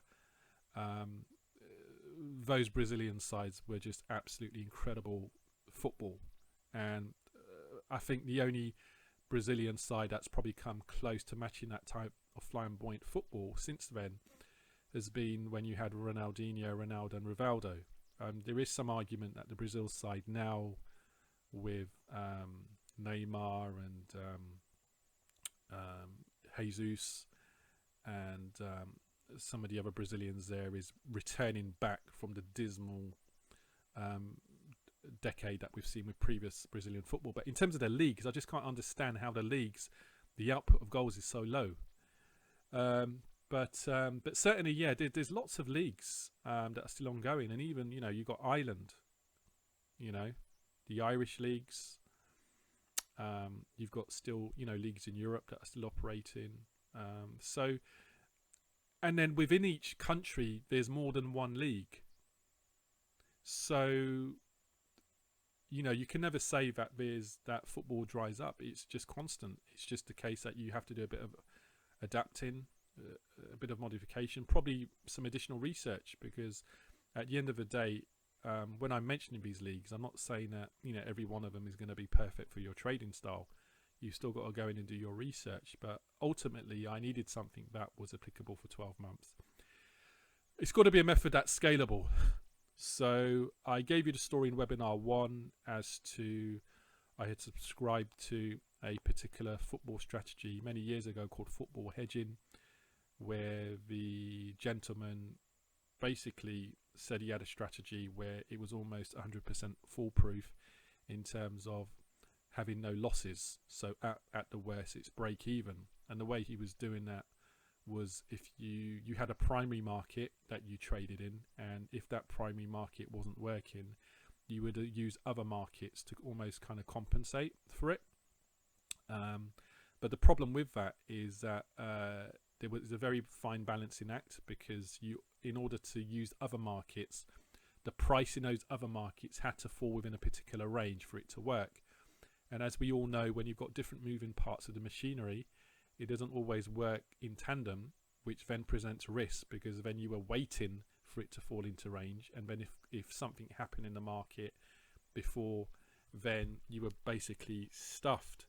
And what I didn't like about that system as well is the fact that I remember he was putting on trades sort of like £500 liability trades, which there's nothing wrong with that.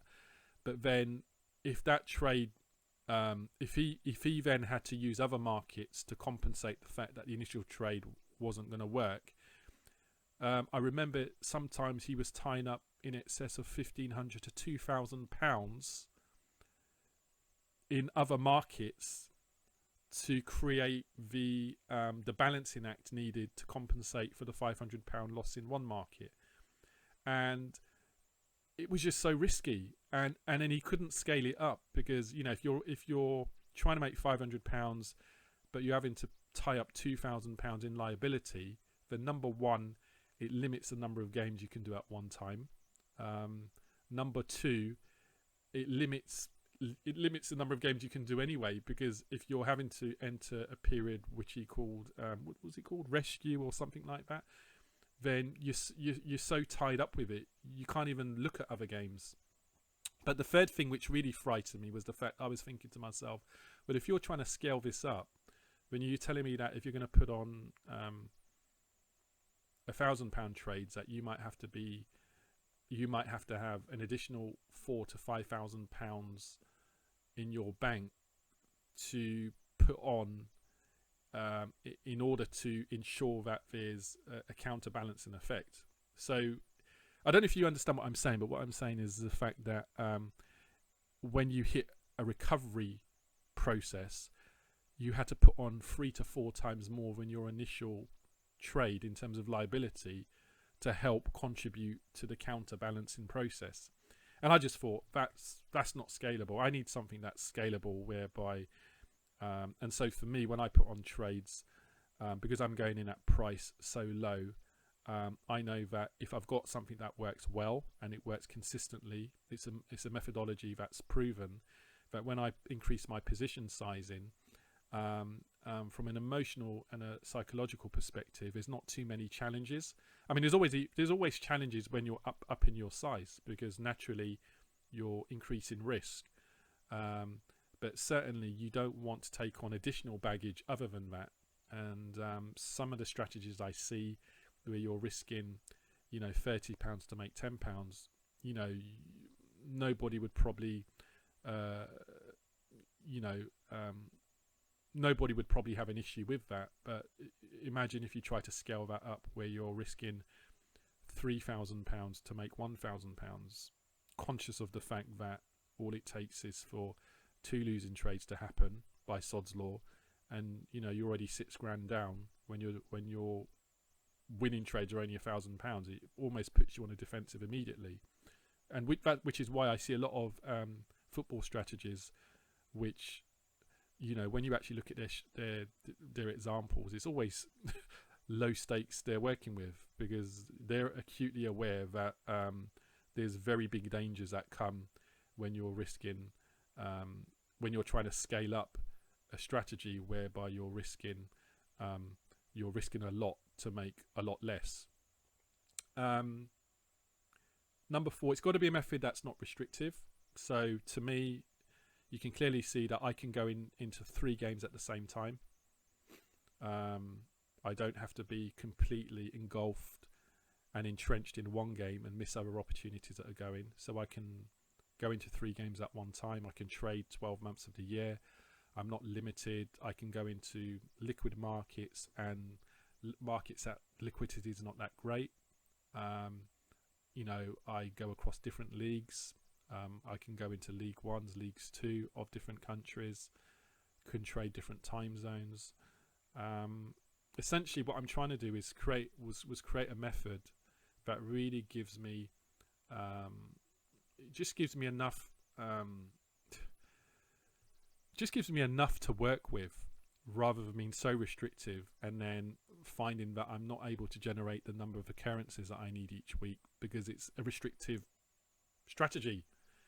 So it's something that gives me enough. So that's why most days I can generally make 4 to 6 trades a day without it being an issue, because I know that I need to be hitting 30 trades a week to really be moving towards the level of income that I want to. It's got to be a strategy that's not dependent on a high win rate, and there's no need for me to really go into that, because I've talked about that at length in webinar 1 and webinar number 2, and number 6 I've already said it needs to be at least 4 opportunities today. But it's also got to be a strategy that doesn't require me to be trading more than 6 to 8 times a day, and that's really just because I know myself. I know that people that do horse racing, and again, this is not something that I've done, but certainly from what I've seen, people that do horse racing, especially scalpers, they're normally having to trade many times a day. Now, with scalping, I would say with scalping horse racing markets, the beauty of that model is the fact that there's so many opportunities throughout the day. If you look at the amount of races that take place each day at different venues, and racing is almost 12 months of the year. I know certainly certain times in winter there's a lot of cancellations, but certainly a lot of the times of the year. So it's great for scalpers, but for me, there's a level of concentration you need as a scalper, and if you really want to make good money in trading, in terms of scalping, you've really got to trade small and do lots of trades. And scalping is probably I would say scalping is probably something where the law of large numbers is probably can play quite a positive role, because with scalping it's very dangerous to put in large stakes because of the fact that the market can move against you quite quickly, and I'm talking about in play. I'm talking about pre in play. So I'm not talking about in play. I'm talking about scalping the markets before before the event started. But certainly, what I've seen from a lot of scalpers is this methodology of trading small but trading frequently, so that if there are any big moves, it doesn't impact you in a big way. But certainly for myself, I know if I was trading 10, 20, 30 times a day, it just doesn't fit me in terms of where I am in terms of my life's journey. But it fits other people, and that's great. So this kind of gives you an idea of what I was looking for from my method, and I hope it's been quite useful. At this time, what I wanted to do was basically just play another clip from Mark Douglas, because today we're talking about edge, and again there's some interesting insights that he has which I think is going to be of value to you. Saying is that when the pattern presents itself, like, okay, I have an edge here. When the pattern presents itself, we don't have any idea of who is actually going to come into the market to do this for us. And so there's no point in analyzing. There's no point in judging. There's no point in trying to figure out whether it's going to work or not. It would be like, for an example, if I said to you, Jared, I'm going to give you a coin, and this coin is weighted in a way where it's going to come up heads 70% of the time.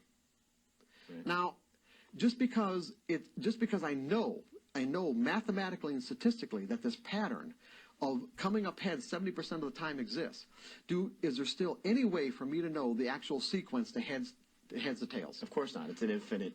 Well, no, I'm saying, do I know the sequence? In other words, I'm going to flip the coin 100 times, and statistically it's going to come up heads 70% of the times. I still don't know which flips are going to heads. Which flips are going to come up heads. They say which flips. It's not the times. Right. Which ones? In other words, we flip the coin once, it comes up heads. Flip the coin twice, it comes up heads. The next one's tails. The next one's tails. The next one's tails. In other words, we could have streaks of heads or tails. Okay, we could have streaks in there.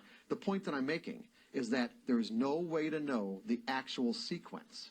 But at the end of the day, we know we have 70%. So what that does, that obligates us, if we want to be able to trade our methodology in an effective fashion, to be able to utilize this methodology in a way where we can extract the maximum amount of profit that it makes available to us based on the pattern that it identifies.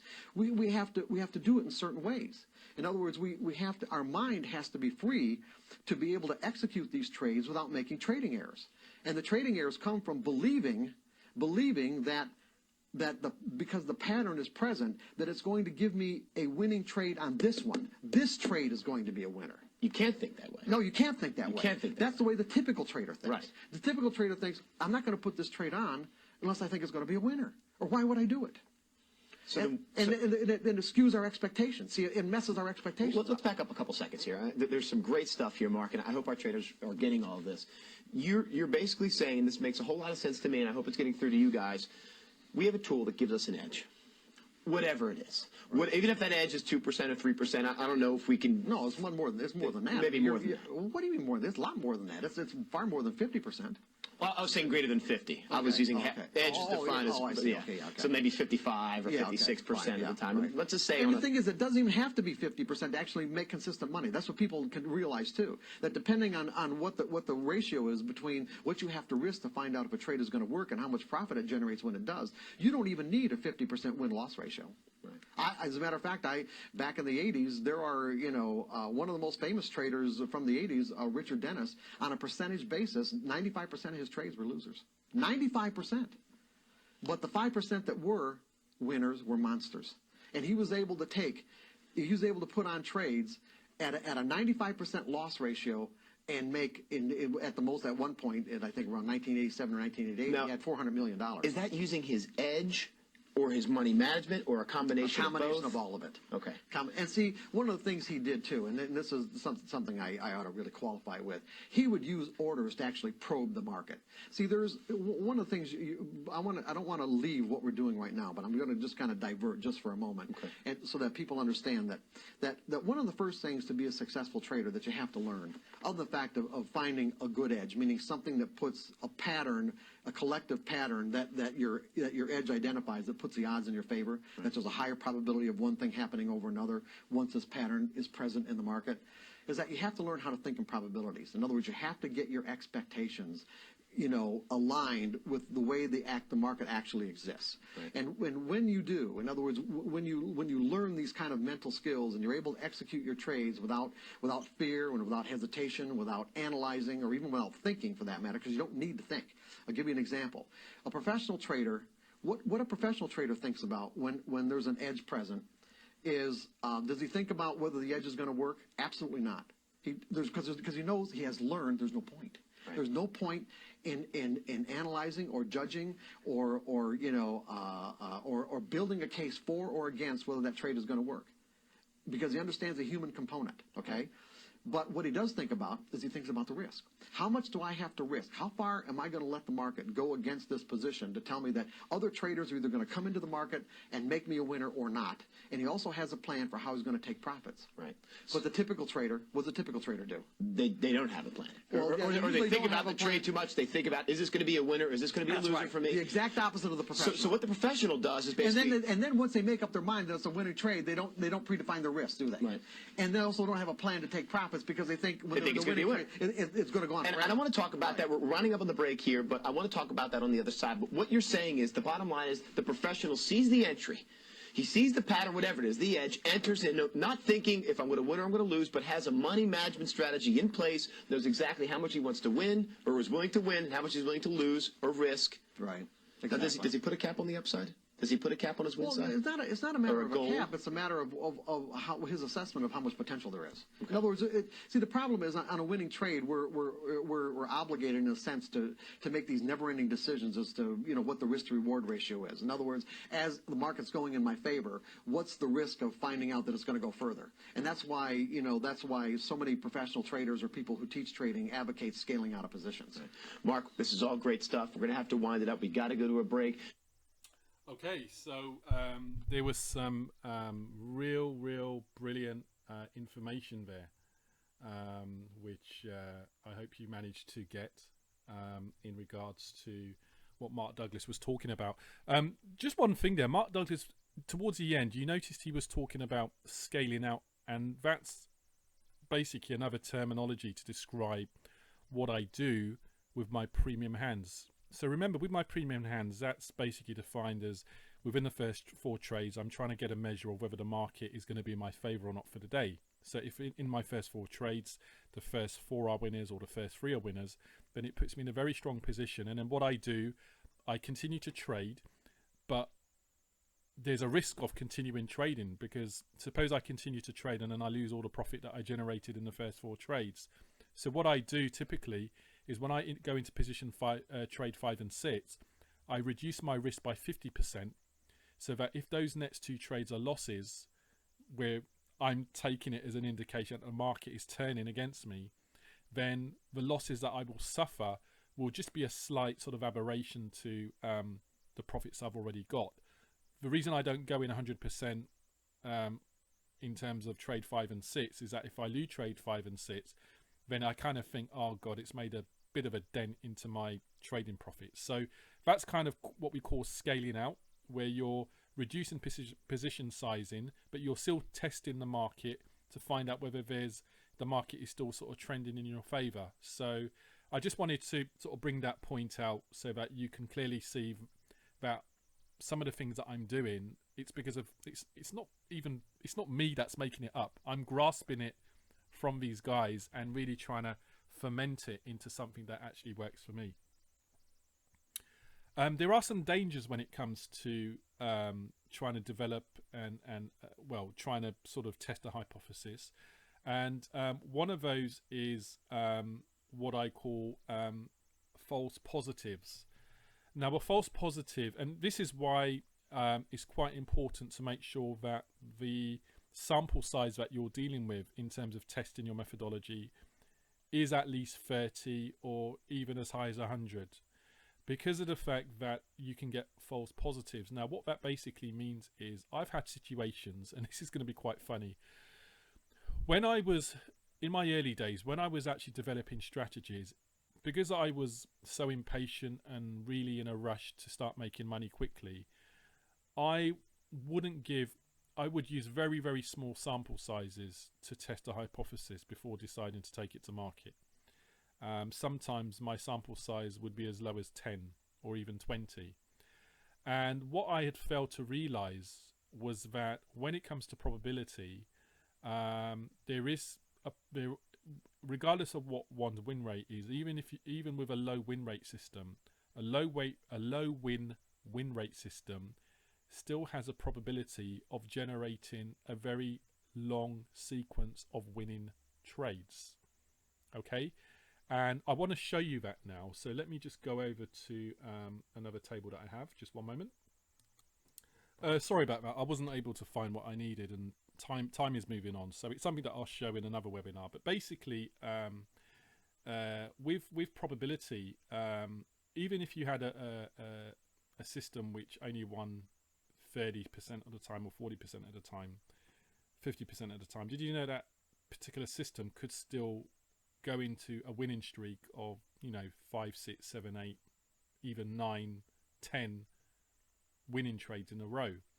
So can you imagine that if you're testing a system and it starts off with a winning streak of 10, 10 in the first 12 or 10 in the first 15, you could automatically come to the assumption that what you have found is actually a high win rate system, which is actually 70 or 80%.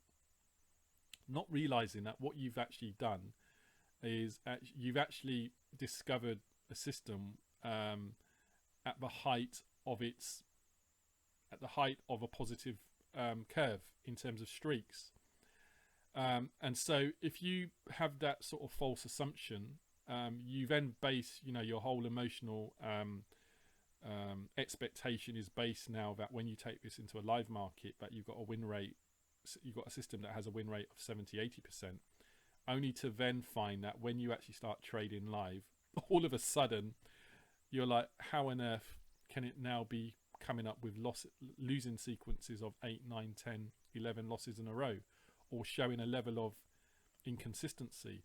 And what's happened is you've actually been a victim of what they call false positives, whereby in your testing you've actually tested a system which actually is displaying a behavior which is actually where the behavior is actually exceeding its mean. And then what happens is that because you haven't generated a large enough sample size to then see that behavior change and then be able to have a much more better and accurate high level perspective of how that system operates. So you've basically gone into a live environment now where you're basing it on an expectation of just a very small sample size, and then when you go into live environment, all of a sudden the house comes tumbling down. So these are false positives. So that's one of the reasons why people will always say, well, the larger your sample size in testing, the better. Now obviously one of the things that you can do to help you is with a Monte Carlo analysis.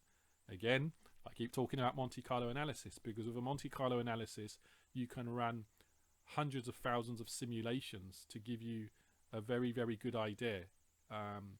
But without Monte Carlo, you can really sometimes be in a situation where you actually become a victim of false positives. So just something to be aware of. And that ties into low number of occurrences. Low number of occurrences, just like the whole example of throwing a coin 10 times and it coming up heads 8 times. The lower the number of occurrences is the more volatility. So what you're trying to do is generate enough sample size to give you confidence. Remember, what we're talking about here is turning your idea or your hypothesis from just an idea into a belief. And the only way you can do that is by seeing evidence.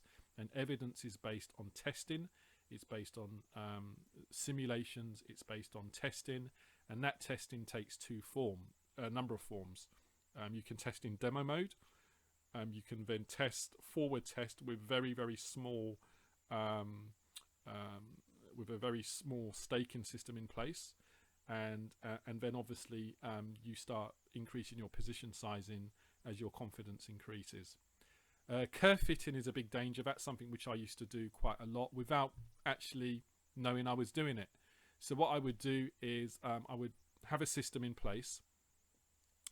And then what I would do, I'd look at the results over a period of time and say, well, if I eliminated that type of trade or that type of trade, then it will increase my winning percentage. So for instance, maybe my winning system was going well and then it had 2 losing days. Yeah. What I would do, I'd look at the losing days, and if it just so happened that on those losing days, there was a commonality between the types of trades I was doing on those days. So it may have been the fact that on the two losing days, that on one of the losing days, most of my trades were from I don't know, the Finnish league, and then the other losing day, most of those trades were from the Belgian league.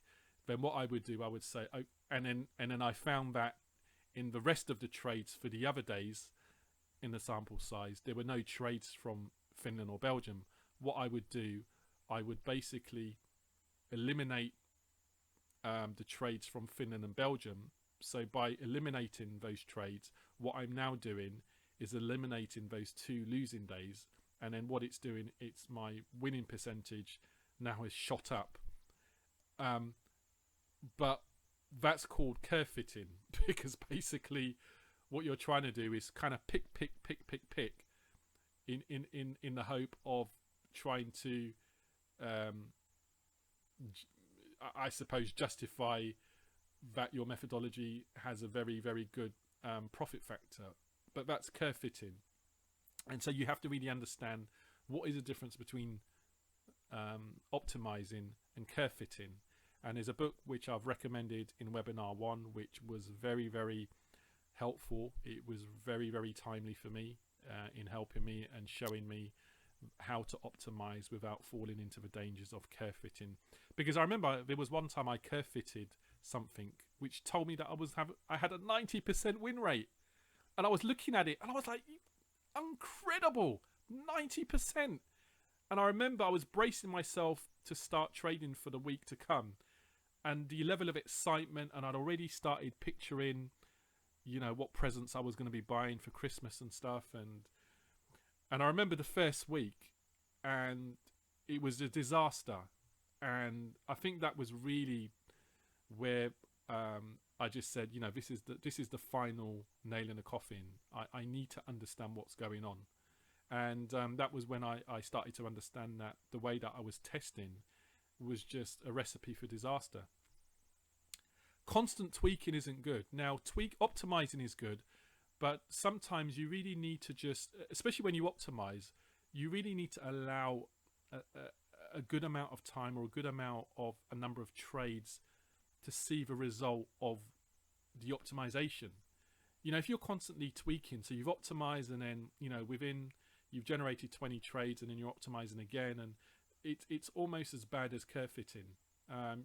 Sometimes you just need a level of consistency in terms of your methodology to really see the behavior over a period of time. Because, you know, the way that probability works is that, you know, sometimes you have to wait 100 trades, or sometimes even 200 trades, to see all the different elements of the behavior in terms of how your methodology is actually going to perform over a period of time. And there's so many infinite number of combinations of what can happen in terms of trading and probability.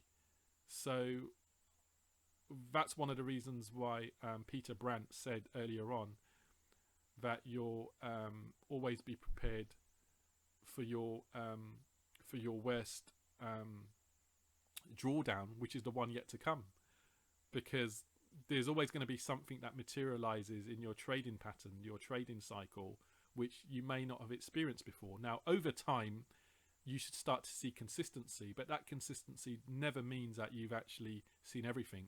There's always something that can happen. Yeah. So, for instance, you could be enjoying weeks after weeks of profits, you know, £2,000, £3,000, £4,000, £2,000, and then 28 weeks later, you know, you get to a week where you've just basically broken even for the week, and you're still doing the same thing, still the same types of trades. You haven't made a change to your methodology, and that's because of the infinite number of possibilities in trading. That randomness and variance element that's there, it's just enough to still keep you on your toes, so that you don't fall into a level of complacency, thinking that you've seen it all. The layer of green pastures, again, is a big danger, and what I mean by that is you've got a particular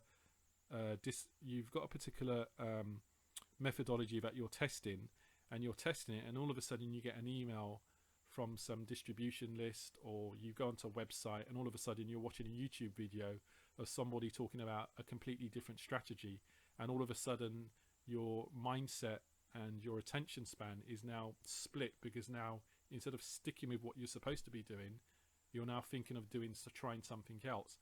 And that lure of green pastures is very, very dangerous, because it really is a dangerous element in helping in preventing you from being able to follow your plan through without being distracted by something else. So always be aware of the lure of green pastures, because the lure of green pastures always tends to come at a time where you might be going through a challenging time with your testing, and you see the lure of something which seems to be performing well, or something that works really well. But I can guarantee you, if you get caught in this vicious cycle, 2, 3, 4 years will go by and you're still in the same spot where you're trying to find what actually works for you.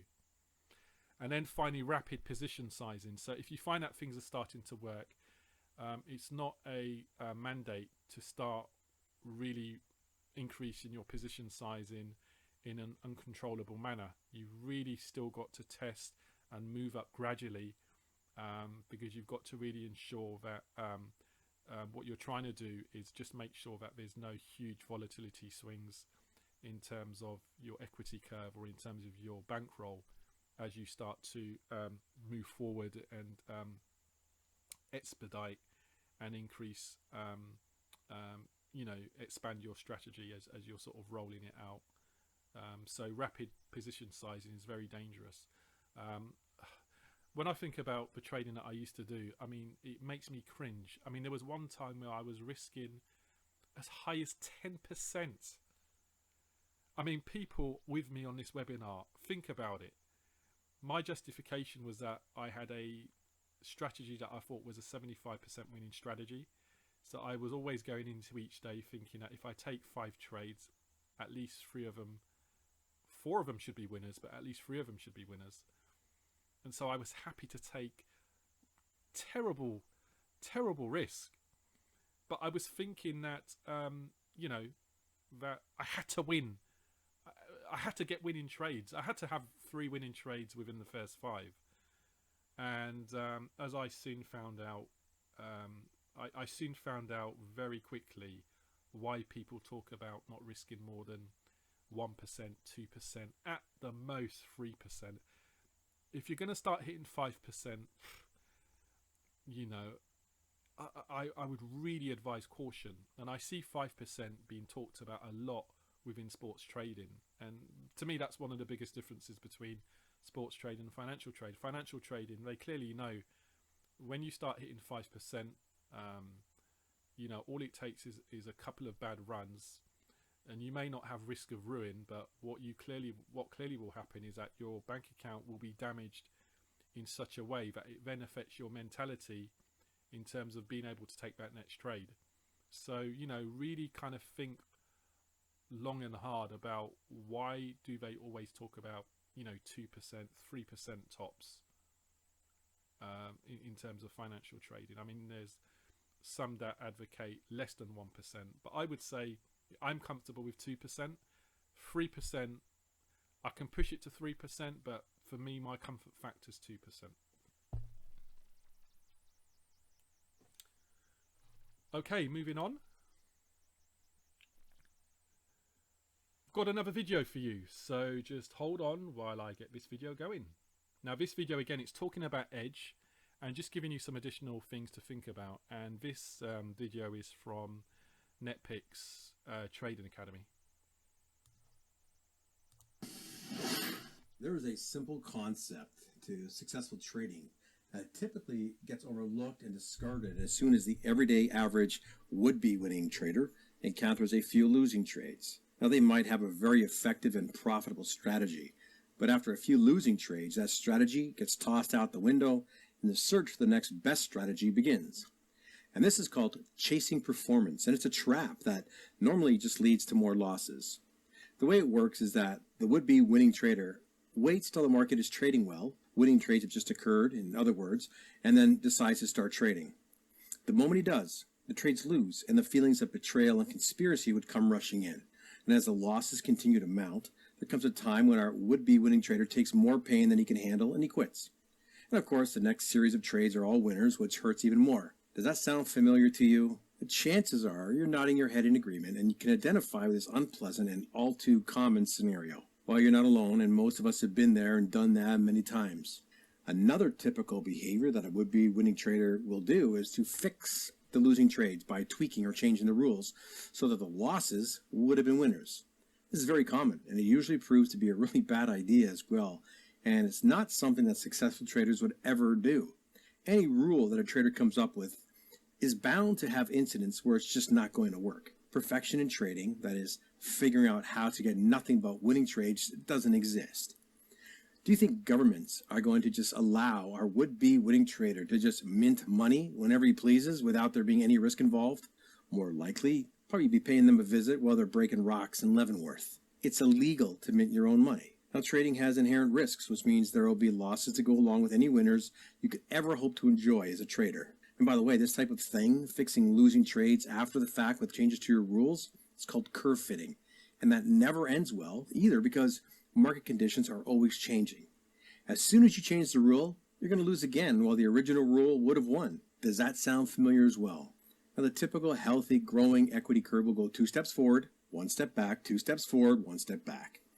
Losses occur as part of a winning trade plan. The performance chaser just waits until he has just seen the 2 steps forward occur and then begins to trade at the exact wrong time. Then, at the end of the 1 step back, right about the moment he's taken on far more pain than they can handle, they quit. They're constantly on the wrong side of the curve. The only result will be continued losses, frustration, and potential financial ruin. Now, sadly, this is completely avoidable, and yet it still happens more often than imaginable. It's far too common, and it doesn't need to be like that.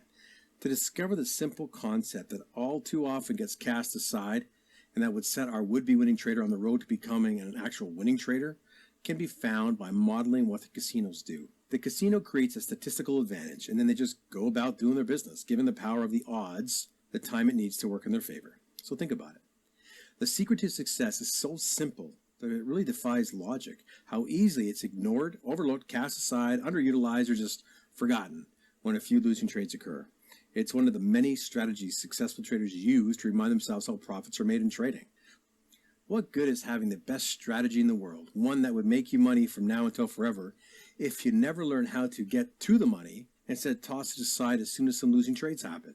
The best strategies will lose money and do serious damage in the hands of an ill-equipped trader. Usually, it'll be because of the hard-to-control need to curve fit or chase performance in the quest for eliminating losing trades.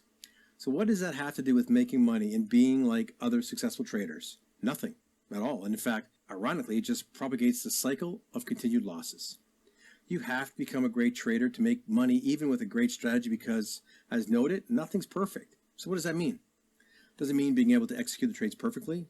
That's part of it. But remember, some trades are just going to lose. Losing trades exist within a winning trade plan and trade strategy. Great traders understand this and have learned to surrender to this idea, accept it, and then begin to focus on what it really takes to become a winning trader. They focus on being that casino and just letting the house odds work in their favor over time. In the end, like any business, trading is just a numbers game. If you can learn how to stack the odds in your favor and survive long enough so that the odds swing back around to do the heavy lifting and grow equity, you can be like the casino and just succeed. The secret to successful trading is not a secret at all. It's just good common sense. Establish a statistical advantage, an edge in the market, and then go about your business, take the trades that over time will allow that advantage to grow your equity. Now, wins and losses will come at a random distribution. That's the reality of trading, no matter how good you and your strategy are. Losing traders focus on avoiding losing trades. That never works. Follow the successful traders by understanding and accepting this. Establish a statistical advantage, an edge in the market, and then go about your trading business by focusing on smart risk and money management.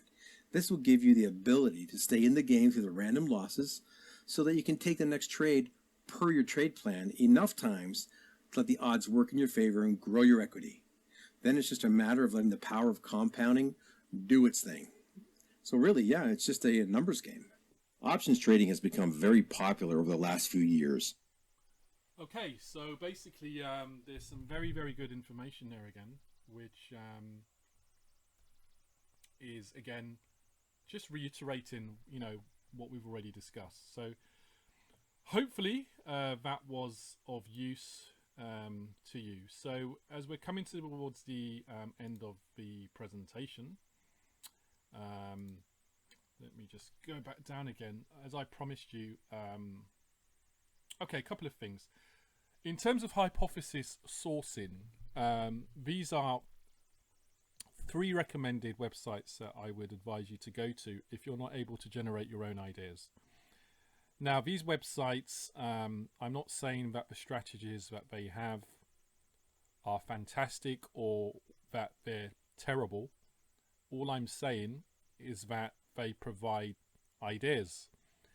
And so if you're not able to come up with ideas on your own, now these particular websites, what I would say, they've been around for some time, and certainly the ideas that they come up with, there is sort of theoretical justification. So if you're happy with the theoretical justification, then I think that gives you a good solid base to then go ahead and test it out. But as I said, this is where you have to do the groundwork. Nobody's going to do it for you. And if you do approach these websites and ask them about their strategies and win rates and reward to risk, they're probably just going to tell you that you just need to test it out on your own, and you will see what the results are. But these websites, I do recommend them because there is useful information that they provide, and I think it's a good starting point if you're not able to generate your own ideas but want some ideas given to you to generate. Then these are the websites to actually go to. Okay. In terms of websites which provide statistical information that you can use as part of your number crunching and analysis, these are the websites. So all of these websites are used from time to time. So again, go to the websites, look at what they offer, look at the types of stats they provide.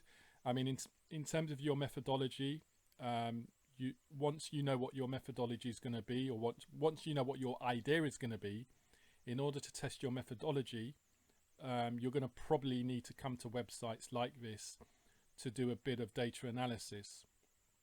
I mean, the only time that you wouldn't use websites like this is if you're somebody that just bases decisions on price alone without any regard to statistical form.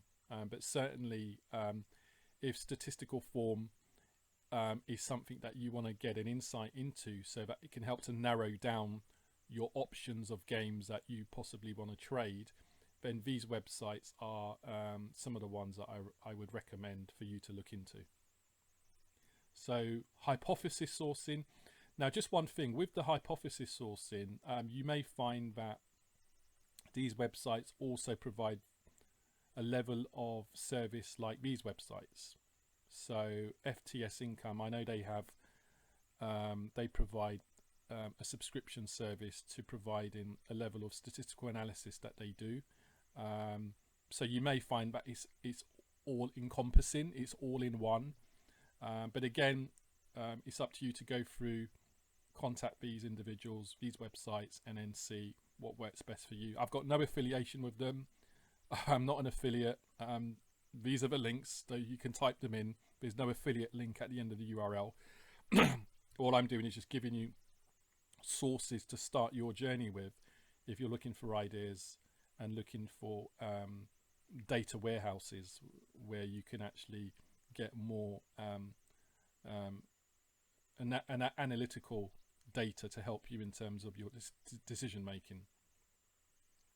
Hooray, we've reached the end. Not even looking at my watch, see how long this is taking, but again, I just hope this has given you a bit more insight. There may be an overlap with previous webinars, but as I've said, I make no apologies because the whole machinery of trading is so interlinked. There's no sort of mutually exclusive parts. Everything is sort of in sync. So if one thing goes wrong, it's going to affect everything else. So there's going to be overlap, but I just hope that what I've talked about today has certainly given you food for thought. In terms of questions, there were some questions I did get, and I'm just going to go through some of them. And one of them was, somebody was asking me, how do I do back testing, as it's very, excuse me, need to drink of water here. How do I do back testing when it's very difficult to get information on what price was in matches in the past? And I think he was referring to what I do in terms of my late goals. And my answer to that is that I don't need to know what price was in terms of previous games, because when I do my back testing is based on the assumption that price will have fell within a particular range for me to go into a trade. So when I go into trades, price has to fall within a particular range, and most of the time it does fall in that range at the time that I'm going into the trade. There are exceptions, so you may find games that involve Barcelona, Real Madrid, because the market is always expecting late goals, so you may find that price is a lot higher than the price range that I want it to be in, which actually happened this week. There was a game in the Danish league, I think it was Danish Division 1, and the reason why the price was actually overinflated was because of the fact that I think both teams, there was a result that one of the teams needed, and so the market was expecting that, because obviously the team's going to push, that either they're going to score or they're going to concede with a counter-attack. Now, what I've started doing in situations like that, because the price, it was still at 2 at 85 minutes. So at 85 minutes, price should really be normally around 1.5. It was still at 2. Now, what I've started to do, or what I will be doing in those situations is, rather than sort of like holding to my virtues and saying I've got to wait for it to come down to 1.6, which may have been the 89th minute, what I probably will do is take it as a one-to-one trade. So if I'm risking one to make one, which is what you're doing when price is 2. So hopefully that answers that question. So obviously there needs to be a bit of flexibility in terms of how you approach trading, because you could obviously, that could have been an additional amount of money for me, but I missed out on it because I said I'm not going to take the trade until it hits my particular price range.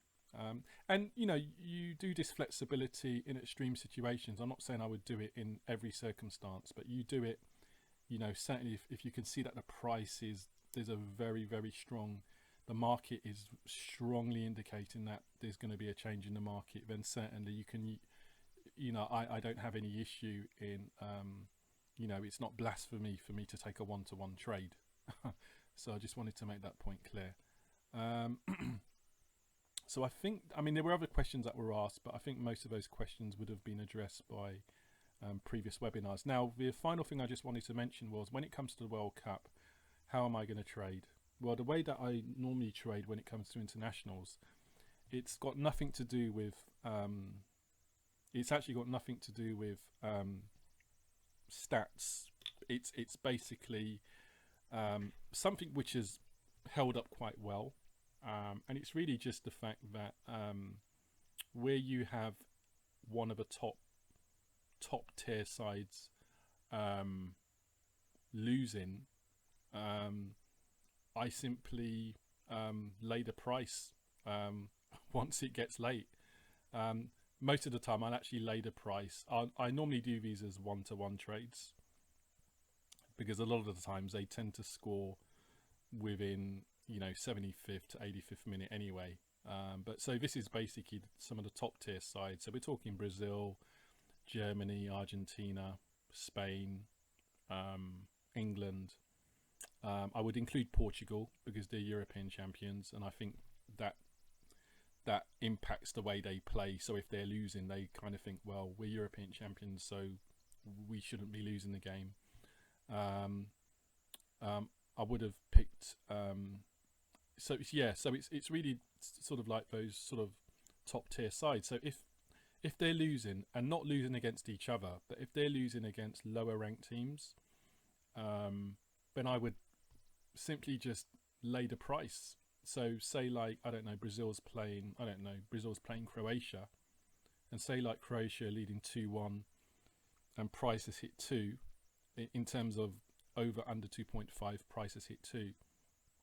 I would lay under 2.5 because my expectation is that Brazil, because of their reputation and because of the fact that they don't normally lose to teams lower than them, I would basically lay in the expectation that they would score, especially in a World Cup where winning and points are so critical. We're not. I mean, this also works in friendly matches as well. So even in friendly matches, you find that if a top tier side is losing, they will go out to try and claw a draw back. With draws, if it's draws, it can still work, but I think if it's a draw, it can still work, but I prefer to work it with where a top tier side is losing. So that's basically how I approach it. And I don't think there's probably going to be loads and loads of trading opportunities because most of the time winning sides will actually be winning by the time by the time it gets to 70th minute in the World Cup, top tier sides, if they're playing a lower tier side, the top tier side will not be losing by the time it gets to 75 minutes. But that's how I approach it. I can't really approach it any other way because the data sets for